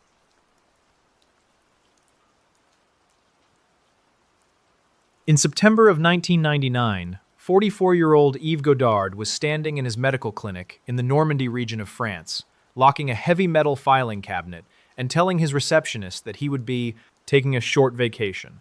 Yves was a highly successful physician and acupuncturist who had built a very steady, reliable practice in the town of Tilly-sur-Seulles. You know, if you walked into his clinic on any given Tuesday, you would see a waiting room full of locals who trusted him completely. He was the kind of doctor who took his time sitting across from his patients with a clipboard, asking about their families, their diets, and their stress levels, before ever reaching for a needle or a prescription pad. He had a very calm, methodical way of speaking, and people respected the life he had built. He was married to a 43-year-old woman named Marie France. She managed their large household, keeping everything running on a very strict, organized schedule. They had a 6-year-old daughter named Camille and a 4-year-old son named Marius. If you drove past their property on a weekend, you would usually see the kids running around the large grassy yard playing with wooden toys while Marie France worked in the garden. From the outside looking from the street, they had the kind of routine that most people spend their entire lives trying to achieve. But inside the house, the daily routine was starting to crack under heavy pressure. Yves and Marie France had been dealing with quiet, persistent marital issues for a long time. There were mounting financial stresses, disagreements about how the clinic was being run, and long stretches of silence at the dinner table. Neighbors occasionally noticed Yves sitting in his car in the driveway for 10 or 15 minutes after he got home from work, just staring straight ahead at the steering wheel before finally getting out and walking through the front door. Whenever the pressure became too much, Yves turned to the ocean. He was absolutely obsessed with sailing. He kept stacks of maritime magazines on his desk at the clinic, and he spent hours charting hypothetical routes across the English Channel. He had a lot of experience navigating sailboats in rough water, and he frequently rented vessels for weekend trips to get away from the clinic and the house. So when he told his staff he was taking a few days off in early September, nobody thought anything of it. It was completely normal for him to pack a bag and head for the coast. On the morning of September 1st, Yves drove his vehicle into the bustling port town of Saint-Malo in the Brittany region. He pulled into the parking lot of a local boat rental agency and walked into the office. He signed a rental agreement for a 30-foot Sun Odyssey sailboat named Nick. He booked the boat for a 5-day coastal cruise. The harbor master and the rental agent both spoke with Yves as he finalized the paperwork. They noticed that he had Camille and Marius with him, and both kids were wearing heavy sweaters carrying small canvas bags with their belongings. The rental agent casually asked Yves where his wife was, assuming it was a family trip. Yves did not hesitate. He simply smiled and said that Marie France had stayed behind in Normandy to take care of a few errands around the house, and that she might catch a train and meet them at one of the ports further down the coast later in the week. He paid the rental fee, took the keys, and walked his 2 young children down the long wooden dock. They loaded their bags onto the Nick, untied the heavy mooring lines, and Yves started the small outboard engine. The harbor master watched the white sailboat slowly navigate out of the harbor, catch the wind in its sails, and disappear into the gray, choppy waters of the English Channel. For the next 5 days, the rental agency went about its normal business. But when the afternoon of the 5th day arrived, the slip where the Nick was supposed to be docked remained completely empty.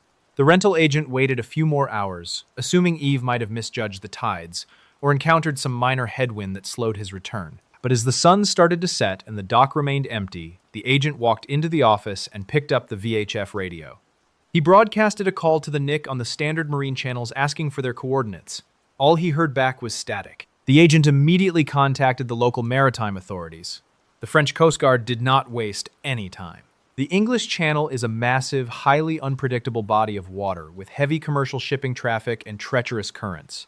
The Coast Guard initiated a full-scale search and rescue protocol. They deployed fast response cutter boats to sweep the immediate coastline, and they sent helicopters flying low over the water, running search grids miles out into the channel.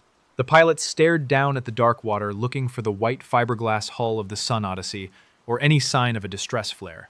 2 days into the massive maritime search, a passing commercial vessel spotted something small, bobbing in the waves miles off the coast of Brittany. They radioed the coordinates, and a Coast Guard boat intercepted the object.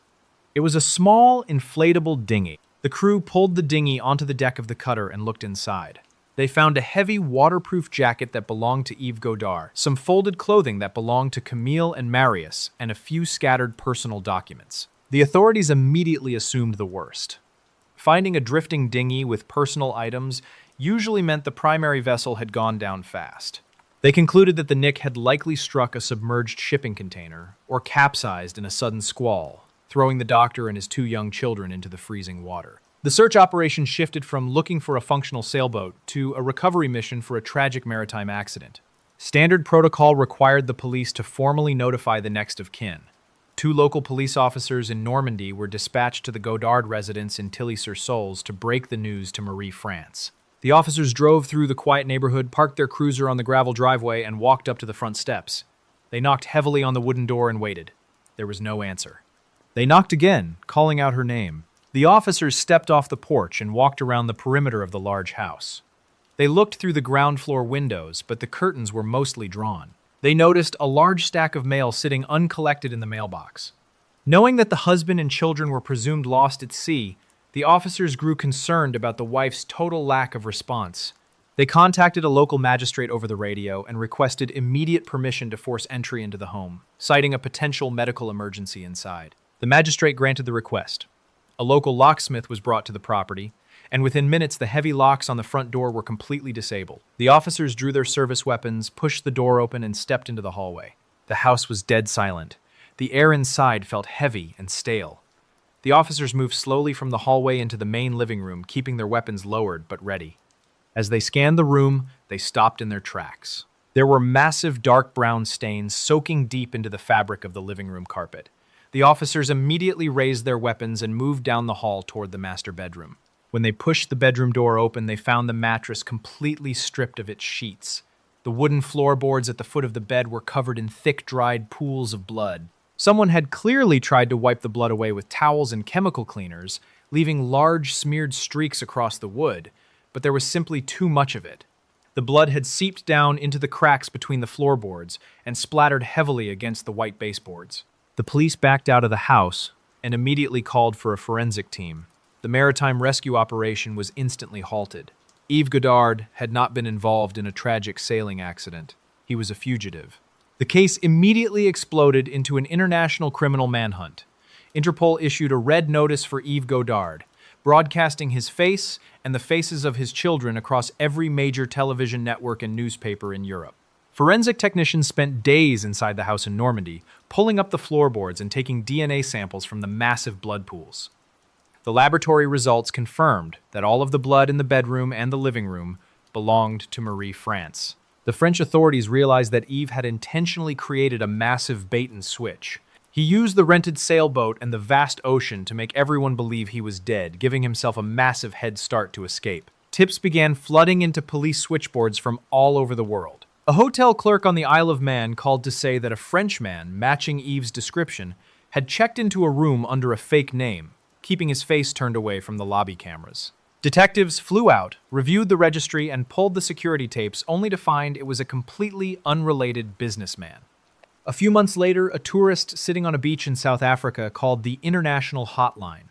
They swore they had just watched Yves Godard buying ice cream for a little girl and a little boy near a pier in Cape Town. South African police spent weeks canvassing the beachside hotels and interviewing vendors, but they found absolutely no trace of him.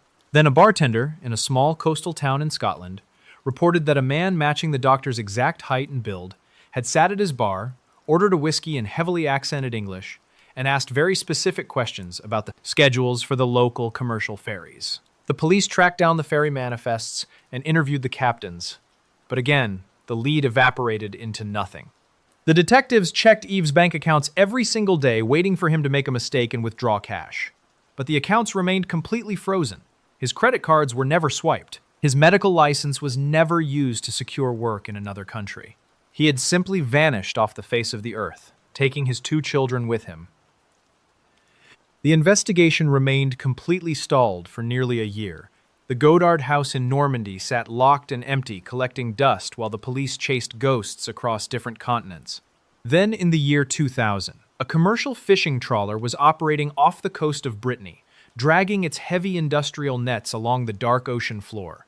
The crew activated the winches, hauled the massive net onto the metal deck, and began sorting through the day's catch. Tangled in the mesh, completely covered in thick gray mud, they found a small fragment of bone. The captain immediately turned the vessel around and handed the bone over to the local maritime police. Forensic anthropologists cleaned the fragment in a laboratory, extracted a viable DNA sample from the tissue, and ran it against the genetic profiles kept on file from the Normandy house. The results came back a few days later. The bone fragment was a piece of a human skull, and it belonged to 6-year-old Camille. The discovery completely shattered the theory that Yves had escaped to South Africa or Scotland. He had never left the ocean. But the English Channel is incredibly vast, and finding a single bone fragment did not guarantee the authorities would ever find the rest of the family. The search grids were updated, and sonar equipment was dragged through the area, but the ocean floor yielded nothing else. 6 more years passed. The case files gathered dust in the police archives. Then, in the year 2006, another commercial fishing boat was working in roughly the same maritime zone. The crew pulled up their nets and found 2 more human bones resting among the debris. They had pulled up a completely intact adult skull and a long femur bone. The bones were sent to the same forensic laboratory. The DNA extraction confirmed that both the skull and the femur belonged to Dr. Yves Godard. Based on the massive blood evidence found in the house, the tidal current data collected from the English Channel, and the locations of the recovered remains here is a reconstruction of what police believe happened in September of 1999. Yves and Marie-France were standing in the master bedroom of their Normandy home when a severe argument escalated out of control. Yves grabbed a heavy blunt object and struck his wife repeatedly until she collapsed onto the floorboards. He stood over her, realizing exactly what he had done. He walked to the bathroom, grabbed heavy towels and chemical cleaning supplies, and spent hours frantically scrubbing the wood, trying to erase the massive pools of blood. When he realized the blood had soaked too deep into the floorboards to ever be hidden, he formulated a plan to disappear. He wrapped his wife's body in a large tarp, carried her out the back door, under the cover of darkness, and loaded her into the trunk of his vehicle. He went back inside, woke up Camille and Marius, and told them to pack their small bags because they were going on a surprise sailing trip. He put the tired children into the back seat of the car and drove through the night to the port of Saint-Malo. He parked near the dock, paid the rental fee for the Nick, and engaged in completely casual conversation with the harbor master, acting like a normal father on a weekend trip. He loaded the children and his wife's concealed body onto the 30-foot sailboat, started the engine, and navigated out of the harbor. Once the Nick was miles out into the English Channel, deep into the treacherous churning water, and completely out of sight from any passing commercial ships, Yves disposed of Marie-France's body. He likely weighed the tarp down with heavy anchor chains or metal tools, ensuring it would sink straight to the bottom and never wash up on a beach. Then he made his final decision. He either intentionally compromised the hull of the Nick, forcing the heavy fiberglass boat to drag him and his 2 children down into the freezing depths, or he disposed of the children in the same manner as his wife, before jumping into the back water himself. The bodies of Marie-France and 4-year-old Marius were never recovered. The 30-foot sailboat Nick has never been located on the ocean floor. The physical discovery of the doctor's skull legally closed the massive international manhunt, allowing the French legal system to officially record Yves Godard as the sole perpetrator of the murders. The ocean has a way of swallowing evidence, using immense pressure and shifting currents to hide the things we drag into it for decades. But sometimes the most overwhelming physical forces do not gather in the dark water below. Sometimes they accumulate high above, hiding in plain sight along the ridges of mountains, waiting to drop a crushing, unstoppable weight onto a place completely sheltered from the rest of the world. In September of 1998, a 50-year-old man named Wei woke up at 4 in the morning inside his single-story wooden house in the Kinta district of Malaysia. He pushed the thin cotton sheet off his legs, sat on the edge of the mattress, and reached for his heavy rubber work boots. He walked into the small kitchen, struck a match to light the gas stove, and boiled a small aluminum kettle of water. He poured the water over a spoonful of instant coffee in a ceramic mug, stirring it slowly as he looked out the window. The sky was still pitch black, and the air outside was already incredibly thick, carrying that heavy, constant humidity that settled over the region all year round. Wei finished his coffee, set the mug in the sink, and walked out the back door. The Kinta district was defined by its agriculture. If you drove down any of the long, unpaved dirt roads connecting the properties, you would pass hundreds of small and medium-sized family-run pig farms. The properties were mostly separated by dense patches of rubber trees and tall grass. Wei walked down a worn dirt path behind his house, heading toward his 3 long, open-air concrete livestock pens. The pens were covered by a massive sloping roof made of corrugated tin to keep the heavy afternoon rain off the animals, but the sides were completely open to let the air circulate. Wei grabbed a heavy metal shovel leaning against the wooden fence post and stepped into the first pen. He spent the next 3 hours scraping the thick layer of waste off the rough concrete floor, pushing it steadily into a deep drainage trench that ran along the back wall. At 7 in the morning, his 22-year-old nephew Chen rode his bicycle up the driveway, leaned it against the house, and walked down to the pens to help. Chen grabbed a thick rubber hose connected to a heavy spigot and began spraying down the concrete, washing the remaining dirt into the drains. They worked side by side in the rising heat, their shirts completely soaked in sweat. Around 9 in the morning, they walked over to a small metal silo and began mixing the daily feed. They filled heavy plastic buckets with a thick blend of ground corn, soy meal, and whatever leftover fruit scraps the local markets had dropped off the day before. They carried the heavy buckets down the narrow concrete aisles, dumping the mixture into the long wooden troughs. Hundreds of pigs rushed forward, pushing their heavy shoulders against the iron divider gates, burying their snouts into the feed. Wei knew the exact routine of this farm. He kept detailed records of the feed costs and the livestock weights in a small spiral-bound notebook wrapped in a plastic bag, sitting inside his kitchen drawer. He knew the specific sound the animals made when the feed hit the wooden troughs. And he knew exactly when the large transport trucks would roll down his driveway to negotiate prices and load the fully grown pigs for the markets down south. It was a highly repetitive, intensely physical routine. You do the heavy labor in the dirt, you manage the ledgers, you sleep, and you wake up in the dark to do it all over again. One afternoon in late September, Wei was standing near the far end of the third pen, holding the heavy rubber hose washing down the metal gates. He heard a very sharp, sudden noise coming from the middle of the enclosure. He turned the metal valve to shut off the water and stood completely still, listening. It was a loud, harsh barking sound. It sounded almost exactly like a very large, aggressive dog, but it was coming from one of the massive adult sows standing near the feeding trough. Wei watched as the pig lowered its head, its heavy sides heaving inward. Then it coughed again, a violent rattling spasm that visibly shook its entire body. Wei called his nephew over. They leaned over the iron gate and watched the animal. Within 20 minutes, 3 more pigs standing in the exact same section of the pen started making the exact same barking sound. Their back legs began to tremble slightly. Wei assumed it was a standard respiratory infection, something that happened occasionally when the humidity spiked and the air stalled under the tin roof. He unlocked the gate, guided the 4 coughing pigs out of the main population, and corralled them into a smaller, separate wooden enclosure behind the main barn. He walked back to the spigot, scrubbed his hands and forearms with a hard bar of carbolic soap, and figured the animals would clear the infection in a few days. But the coughing did not stop. By the end of the week, over 40 pigs in the main concrete pens were barking continuously. Several of them had collapsed onto their sides on the wet concrete, their legs kicking out in uncontrollable, rigid spasms. White foam gathered around their snouts. And then Chen did not show up for the morning feeding shift. Wei walked up the dirt path and knocked on the door of the small side room where his nephew slept. When nobody answered, he pushed the wooden door open. Chen was lying flat on his back on his narrow cot. His clothes were completely saturated with sweat clinging to his chest. He had both hands pressed tightly against the sides of his head. He looked at Wei and said that his head felt like it was physically splitting open from the inside out. Wei reached down and placed the back of his hand against Chen's forehead. It was burning hot. Wei helped his nephew sit up, guided him out to his pickup truck, and drove him 10 miles down the road to the local medical clinic. When Wei pushed the glass doors open, he stopped. The small waiting room was completely packed with people. He looked around and recognized dozens of other farm workers from the neighboring properties along the dirt roads. They were all slumped in the hard plastic chairs, holding their heads, sweating heavily through their work shirts.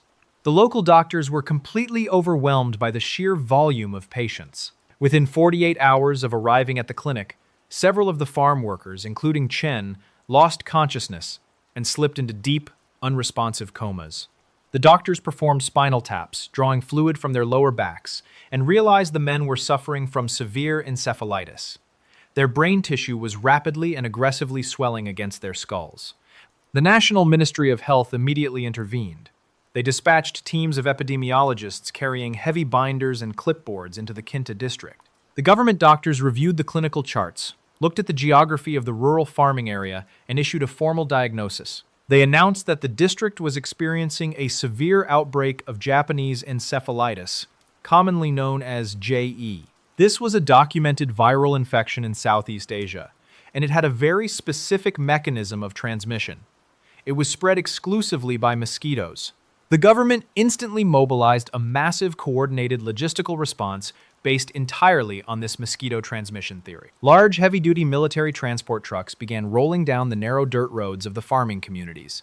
Men wearing thick, full-body protective suits and heavy respirator masks walked through the properties carrying large thermal fogging machines. Small gasoline engines powered the machines, pumping out massive, thick clouds of white chemical smoke.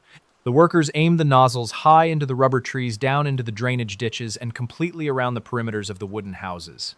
The thick smoke settled over the grass and coated the tin roofs of the pig pens.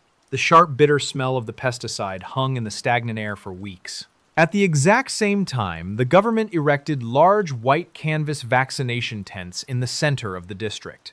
Wei stood in a line that stretched for 3 blocks, waiting with hundreds of other farmers. He reached the front of the line, sat in a folding chair, and rolled up his sleeve while a nurse injected him with the standard JE vaccine. The officials standing with bullhorns told the crowds that the vaccine would protect them and the chemical fogging would eradicate the mosquito population. They just needed to wait for the measures to take effect. But the fogging machines completely failed to stop the spread. The thick white smoke dissipated, the farmers went back to work with bandages on their arms from the vaccines, and the death toll simply accelerated. Chen died in a hospital bed 2 weeks after Wei had found him sweating on his cot. The monitors flatlined, and a nurse pulled a white sheet over his face. More farm workers collapsed in the dirt aisles between the pens. The sickness also began geographically expanding. It started moving south, completely bypassing the adjacent towns, appearing in new districts hundreds of miles away. It followed the exact same asphalt highways used by the heavy transport trucks, moving the livestock out of the Kinta district to the southern markets. The farmers in Kinta grew incredibly frustrated with the government's response. A few of the locals started pointing out a massive flaw in the official Japanese encephalitis diagnosis. Historically, JE primarily affected young children and the elderly people whose immune systems were either underdeveloped or compromised.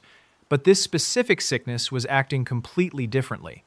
It was almost exclusively striking healthy, able-bodied adult men.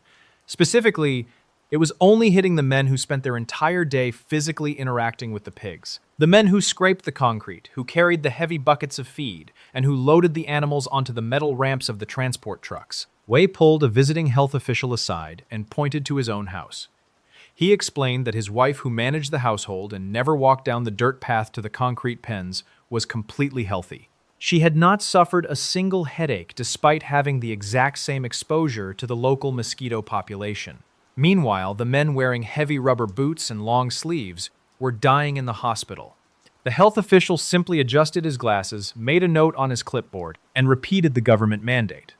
The official suggested that the mosquitoes were likely flying into the open-air pens and getting trapped under the tin roofs, biting the workers in highly concentrated clusters. The government ordered more thermal fogging and more vaccines. Hundreds of miles away, inside a heavily air-conditioned university medical laboratory in Kuala Lumpur, a young virologist sat at a stainless steel table. He was surrounded by small glass vials of blood and cerebrospinal fluid drawn directly from the comatose patients in the Kinta district. Taped to the corkboard above his desk were the strict mandates from the Ministry of Health explicitly ordering all laboratories to test the incoming samples for Japanese encephalitis and nothing else. The virologist took a glass pipette and transferred a small amount of fluid from one of the vials into a testing tray. He applied the standard chemical reagents designed to detect JE antibodies. The liquid remained completely clear. There was zero reaction. He ran the test a second time. It was negative.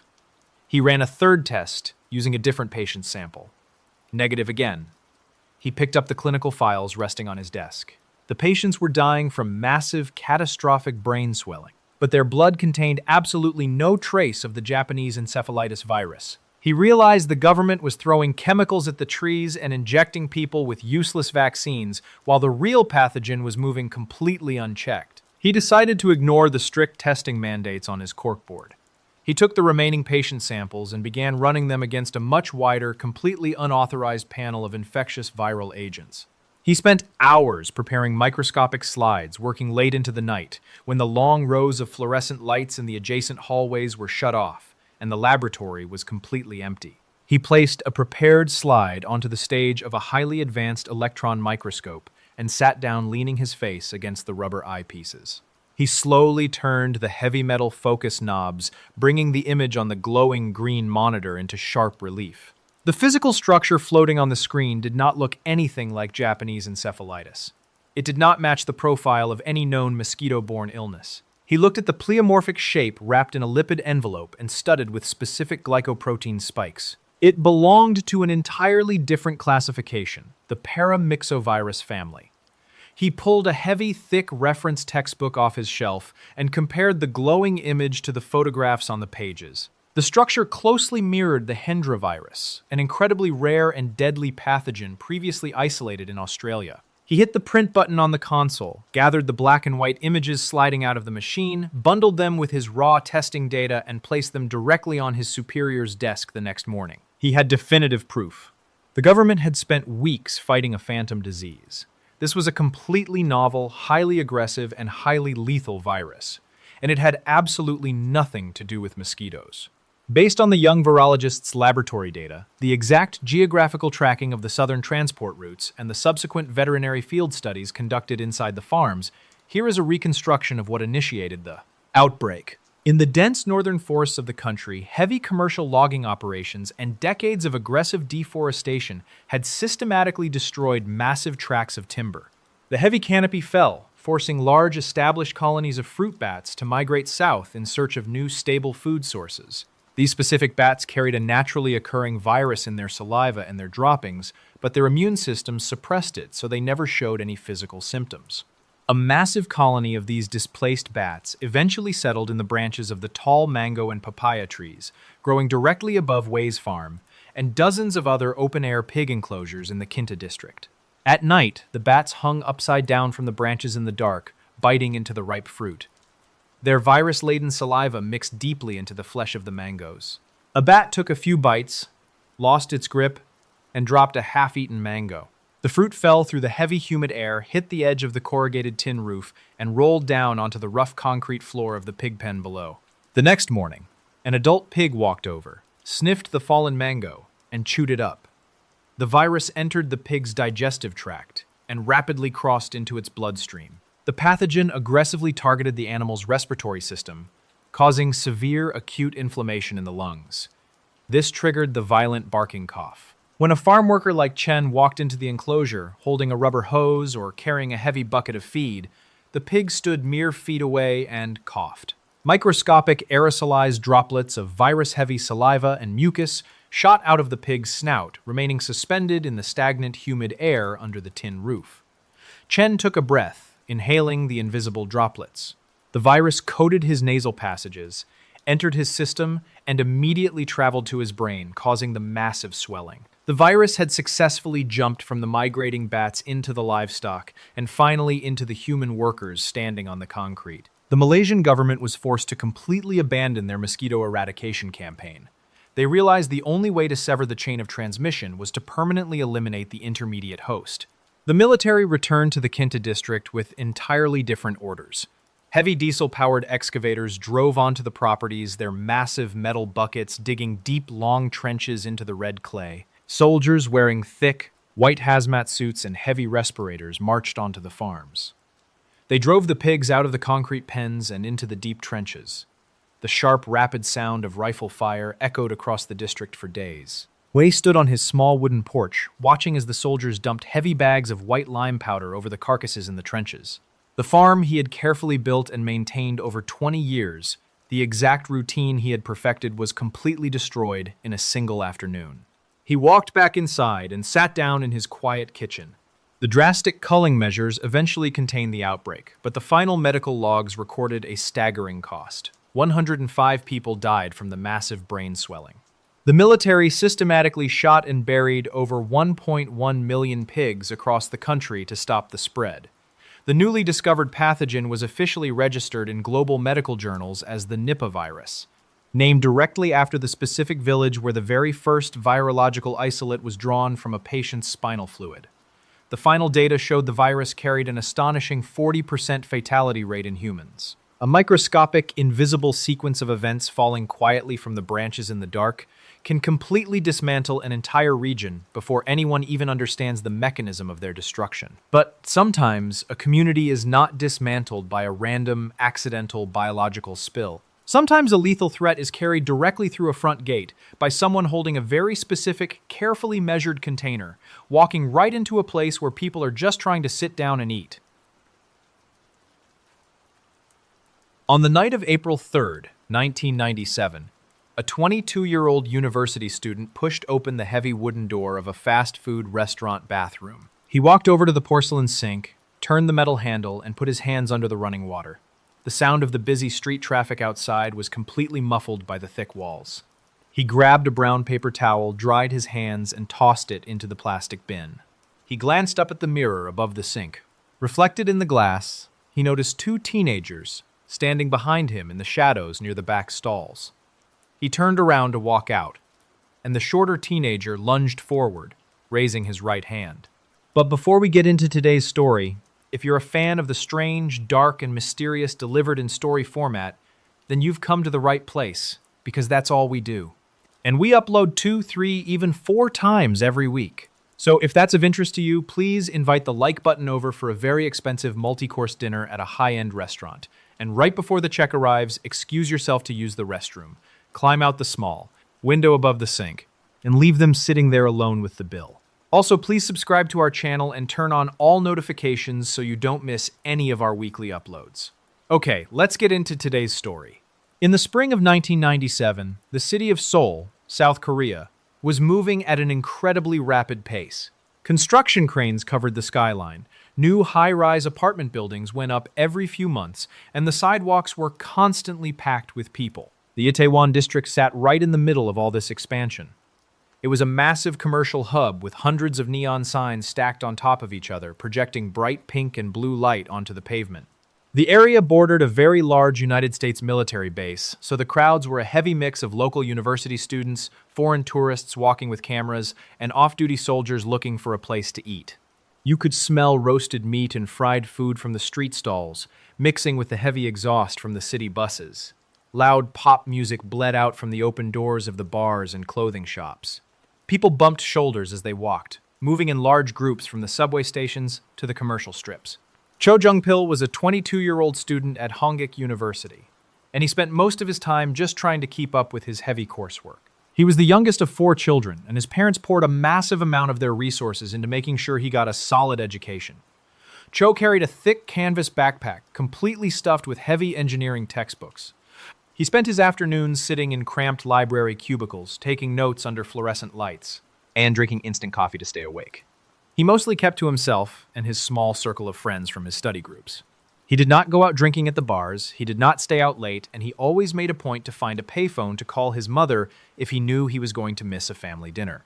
On Thursday, April 3rd, Cho finished his afternoon classes, packed up his books, and took the train to meet up with his girlfriend. They spent the early part of the evening just walking around the crowded streets of Itaewon, looking in the brightly lit shop windows and talking about their upcoming final exams. Around 10 in the evening, they realized they were getting hungry and wanted a quick snack before heading down into the subway station to go home. They walked through the glass doors of a large Burger King located right on the main commercial strip. The restaurant was massive, featuring multiple levels with huge floor-to-ceiling glass windows looking out over the busy intersection below.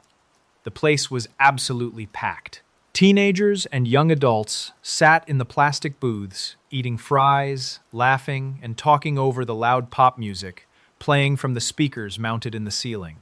Cho and his girlfriend stood in a long line, ordered their food at the front counter, and carried their plastic trays up the stairs to find an empty table on the second floor. They sat down by a window, ate their burgers, and talked for a few minutes. Then Cho wiped his hands with a napkin and told his girlfriend he needed to use the restroom before they caught their train. He stood up, pushed his chair in, and walked toward the back of the dining area. He turned down a short, narrow hallway, pushed open the heavy wooden door to the men's room, and stepped inside. His girlfriend sat at the table looking out the window at the traffic. She checked her watch. 10 minutes passed. The restaurant was incredibly busy, so she figured there was just a long line for the bathroom stalls. She took a sip of her soda and waited. But after 15 minutes, she started to look toward the back of the dining room. She packed up their trash, carried the tray to the bin, and threw it away. She walked over to the narrow hallway and stood near the wall, waiting for him to walk out. A few minutes later, a male customer carrying a shopping bag pushed open the door to the men's room. He took exactly one step inside, dropped his bag, and immediately stumbled backward into the hallway, shouting for the employees to call for an ambulance. Several workers ran out from behind the front counter and rushed up the stairs. When they looked inside the bathroom, they found Cho Jung-pil lying flat on the floor. Thick, dark red fluid coated the grout between the white tiles and pooled around the base of the porcelain sinks. Cho's heavy canvas backpack was completely soaked through. There was red spatter covering the mirrors, the soap dispensers, and the lower half of the bathroom stall doors. The employees ran back down the stairs to use the phone. Cho's girlfriend pushed her way through the growing crowd of customers, looked past the wooden door, saw Cho on the floor, and dropped to her knees, screaming his name over and over again. Paramedics arrived within minutes, carrying heavy medical bags up the stairs, but there was absolutely nothing they could do. Cho had been stabbed 9 times in the neck and chest. The wounds were deep, and the blade had completely severed his right carotid artery. He had bled out on the floor before anyone even knew he was hurt. When the police arrived and cordoned off the entire restaurant with yellow tape, they realized they had an incredibly chaotic scene.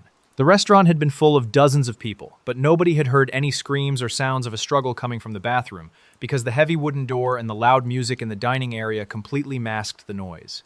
The killer had managed to slip out of the bathroom, walk straight down the stairs, and exit the building right past all the people eating their food.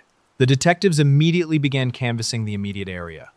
They fanned out into the alleyways, talking to street vendors and informants who operated around the perimeter of the military base. Within 2 hours, they received a massive tip. 2 teenagers had walked into a local club on the military installation, and their clothes were completely covered in dark red stains, soaking their shirts, their pants, and their heavy boots. The local police, coordinated with military officials, moved into the club and detained the 2 boys. They were 17-year-old Arthur Patterson, the son of a United States military contractor, and his 18-year-old friend Edward Lee. Both teenagers were placed in the back of police cruisers and brought into the local precinct interrogation rooms. They sat in bare concrete rooms under harsh, bright lights. Their clothes were still heavily stained, completely stiff from the dried fluid. The detectives placed a tape recorder on the metal table and started asking questions. They assumed this was going to be an extremely fast process. They had the 2 people who were inside the room, they had the murder weapon, which was a folding pocket knife that Patterson had thrown into a drainage ditch, and the police quickly recovered, and they had a mountain of physical evidence sitting right on the suspects' bodies. But as soon as the detectives started pushing for a confession, the investigation hit a massive wall. Patterson and Lee both completely admitted they were in the bathroom with Cho, but they pointed their fingers entirely at each other. Patterson sat in his metal chair and told the detectives that he and Lee had simply followed the stranger into the bathroom just to wash their hands after eating. He said he was standing at the sink when Lee suddenly reached into his pocket, pulled out a knife, walked right up to Cho, and started swinging the blade without any warning or provocation. Patterson claimed he just stood there, completely frozen, unable to move his feet, as the fluid sprayed all over the room and onto his clothes. Lee sat in a completely different room and told the exact opposite story. He said Patterson was the one holding the knife. Lee claimed Patterson had been showing off the blade earlier in the evening, acting tough, and then just snapped, attacking the university student, while Lee stood back and watched in complete disbelief. The detectives brought them back and forth, presenting each boy with the other's statement, trying to break their stories.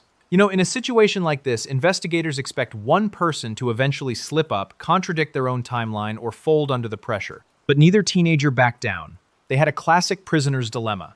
They were locked in a bathroom with no security cameras and no other witnesses to verify their claims. Cho had never met these boys in his entire life. He just walked into the wrong room to wash his hands. The prosecutors had to figure out exactly who was holding the knife. They looked at the physical evidence. The spatter on Patterson was incredibly heavy. His shirt, his pants, and his boots were completely saturated with thick, dark stains. Lee had stains on him, but mostly on his jacket and his shoes, lacking the heavy, direct spray you would expect from close-range arterial bleeding. But the prosecutors leaned heavily on 2 other pieces of evidence. First, they brought in specialists to administer polygraph tests to both boys. The technicians strapped the sensors to their chests and asked them a series of direct questions. When the charts were analyzed, the technicians reported that Patterson passed his test while Lee failed his. Second, the prosecutors brought in a forensic pathologist to review the specific stab wounds on the victim's body. The pathologist looked at the downward angle of the deep wounds on Cho's neck and chest. Cho was roughly 5 feet 9 inches tall. Patterson was only 5 feet 7 inches tall. Lee, however, was well over 6 feet tall. The pathologist concluded that the attacker had to be significantly taller than the victim in order to strike downward with that kind of physical force. Based almost entirely on the massive height difference and the results of the polygraph machine, the prosecutors made their final decision. They formally charged Edward Lee with the murder of Cho Jung-pil. They concluded that Arthur Patterson was just a bystander who got caught in the wrong place, and they only charged him with possessing a dangerous weapon and destroying evidence for throwing the pocket knife into the concrete drainage. Ditch. The trial moved incredibly fast. In 1998, Edward Lee was found guilty of murder and sentenced to life in prison. Patterson served a very short sentence for the weapons charge and was released from custody after 18 months under a special government amnesty program. He walked out of the facility and went back to his normal life. But Lee's legal team refused to accept the verdict. They immediately filed an appeal, taking the case all the way to the Supreme Court of South Korea. The defense lawyers stood in front of the judges and completely dismantled the prosecution's entire case. They argued that the polygraph machine was highly unreliable, especially for teenagers sitting in a high-stress interrogation environment for hours on end. More importantly, they attacked the height theory. They brought in forensic biomechanics experts who demonstrated a very specific physical reaction. The experts showed that if a shorter person, someone exactly 5 feet 7 inches tall, swung a knife upward into a victim's chest, and the victim slumped forward and dropped their weight from the sheer physical impact of the attack, the resulting wounds would feature a downward trajectory. The defense lawyers then pointed to the physical evidence collected on the night of the attack. They argued that the sheer volume of fluid saturating Patterson's clothing was entirely consistent with the person physically holding the weapon and standing directly in front of the severed artery. Lee's clothing merely showed the secondary spatter of someone standing several feet away. The Supreme Court justices reviewed all the new expert testimony, examined the physical evidence, and completely agreed with the defense's assessment. They formally overturned the conviction. In 1999, Edward Lee was completely acquitted of all charges and walked out of the prison facility, a free man. The South Korean public was absolutely outraged. A university student had been violently killed in a public restroom. 2 people completely admitted to being in the room, and now nobody was going to prison for the crime. The prosecutors realized they had made a massive, catastrophic mistake in their initial assessment. If Lee did not do it, Patterson had to be the attacker. They immediately began preparing new formal murder charges against Arthur Patterson. Because Patterson was a foreign national involved in a major criminal investigation, he was under a strict legal travel ban preventing him from leaving South Korea. This specific ban had to be manually renewed by a prosecutor every few months by filing paperwork with the immigration authorities. In August of 1999, the travel ban expired. The prosecutor in charge of the case simply forgot to submit the renewal paperwork before the deadline. It was a basic clerical error, a simple missignature that left a window of exactly 2 days where Patterson was legally allowed to leave the country. Patterson did not waste a single second. He immediately booked a ticket on a commercial flight to the United States. He boarded the plane, took his seat, and landed in California, completely disappearing into the massive population. By the time the prosecutors realized their mistake, rushed the paperwork to the immigration office, and filed the new murder charges, it was way too late. Patterson was gone. The family of Cho Jung-pil spent years protesting outside government buildings, standing on the sidewalks, holding up large printed pictures of their son begging the legal system to fix the error. The South Korean government filed formal extradition requests with the United States Department of Justice. But the process was completely bogged down in international red tape, diplomatic arguments, and endless legal appeals. Years turned into a decade. A decade turned into nearly 20 years. But the investigators in Seoul never closed the file. They kept pushing the paperwork, working directly with federal marshals in the United States to keep track of Patterson's exact location. Finally, in 2011, federal agents tracked Patterson down and arrested him in California. He hired lawyers and fought the extradition in federal court for another 4 years, using every single legal maneuver available to avoid going back to Seoul. But he eventually lost the fight. In 2015, Arthur Patterson was placed on a commercial flight surrounded by armed federal guards and flown all the way back to South Korea. He stepped off the plane wearing a white long-sleeve shirt and a surgical mask, staring directly down at the tarmac as dozens of reporters flashed camera lenses in his face. He still maintained his original story, claiming Edward Lee was the one who swung the blade. Based on the original witness statements from the restaurant employees, the massive blood spatter analysis, and the forensic trajectory of the wounds presented to the Supreme Court, here is a reconstruction of what actually happened inside that Burger King bathroom. The two teenagers pushed open the heavy wooden door and followed the university student into the bathroom. They had been acting tough all evening, walking the streets and looking for a confrontation. The shorter teenager reached into his pants pocket and pulled out the metal folding knife. He walked right up behind the student, who was simply standing at the porcelain sink washing his hands. Without saying a single word, he grabbed the student and began striking him with the blade. The student tried to turn and defend his chest, but the teenager kept swinging, driven by an entirely unprovoked, senseless aggression. The taller teenager stood back near the stalls, watching the attack happen, doing absolutely nothing to intervene or stop it. When the student collapsed onto the white tile floor, the attacker stepped back, his shirt and boots completely saturated. He wiped the blade, folded the knife, walked out of the bathroom with his friend, and disappeared into the neon-lit streets of Itaewon, leaving the student on the floor. In January of 2016, nearly 19 years after Cho Jung-pil walked into that fast food restaurant, Arthur Patterson was formally convicted of murder.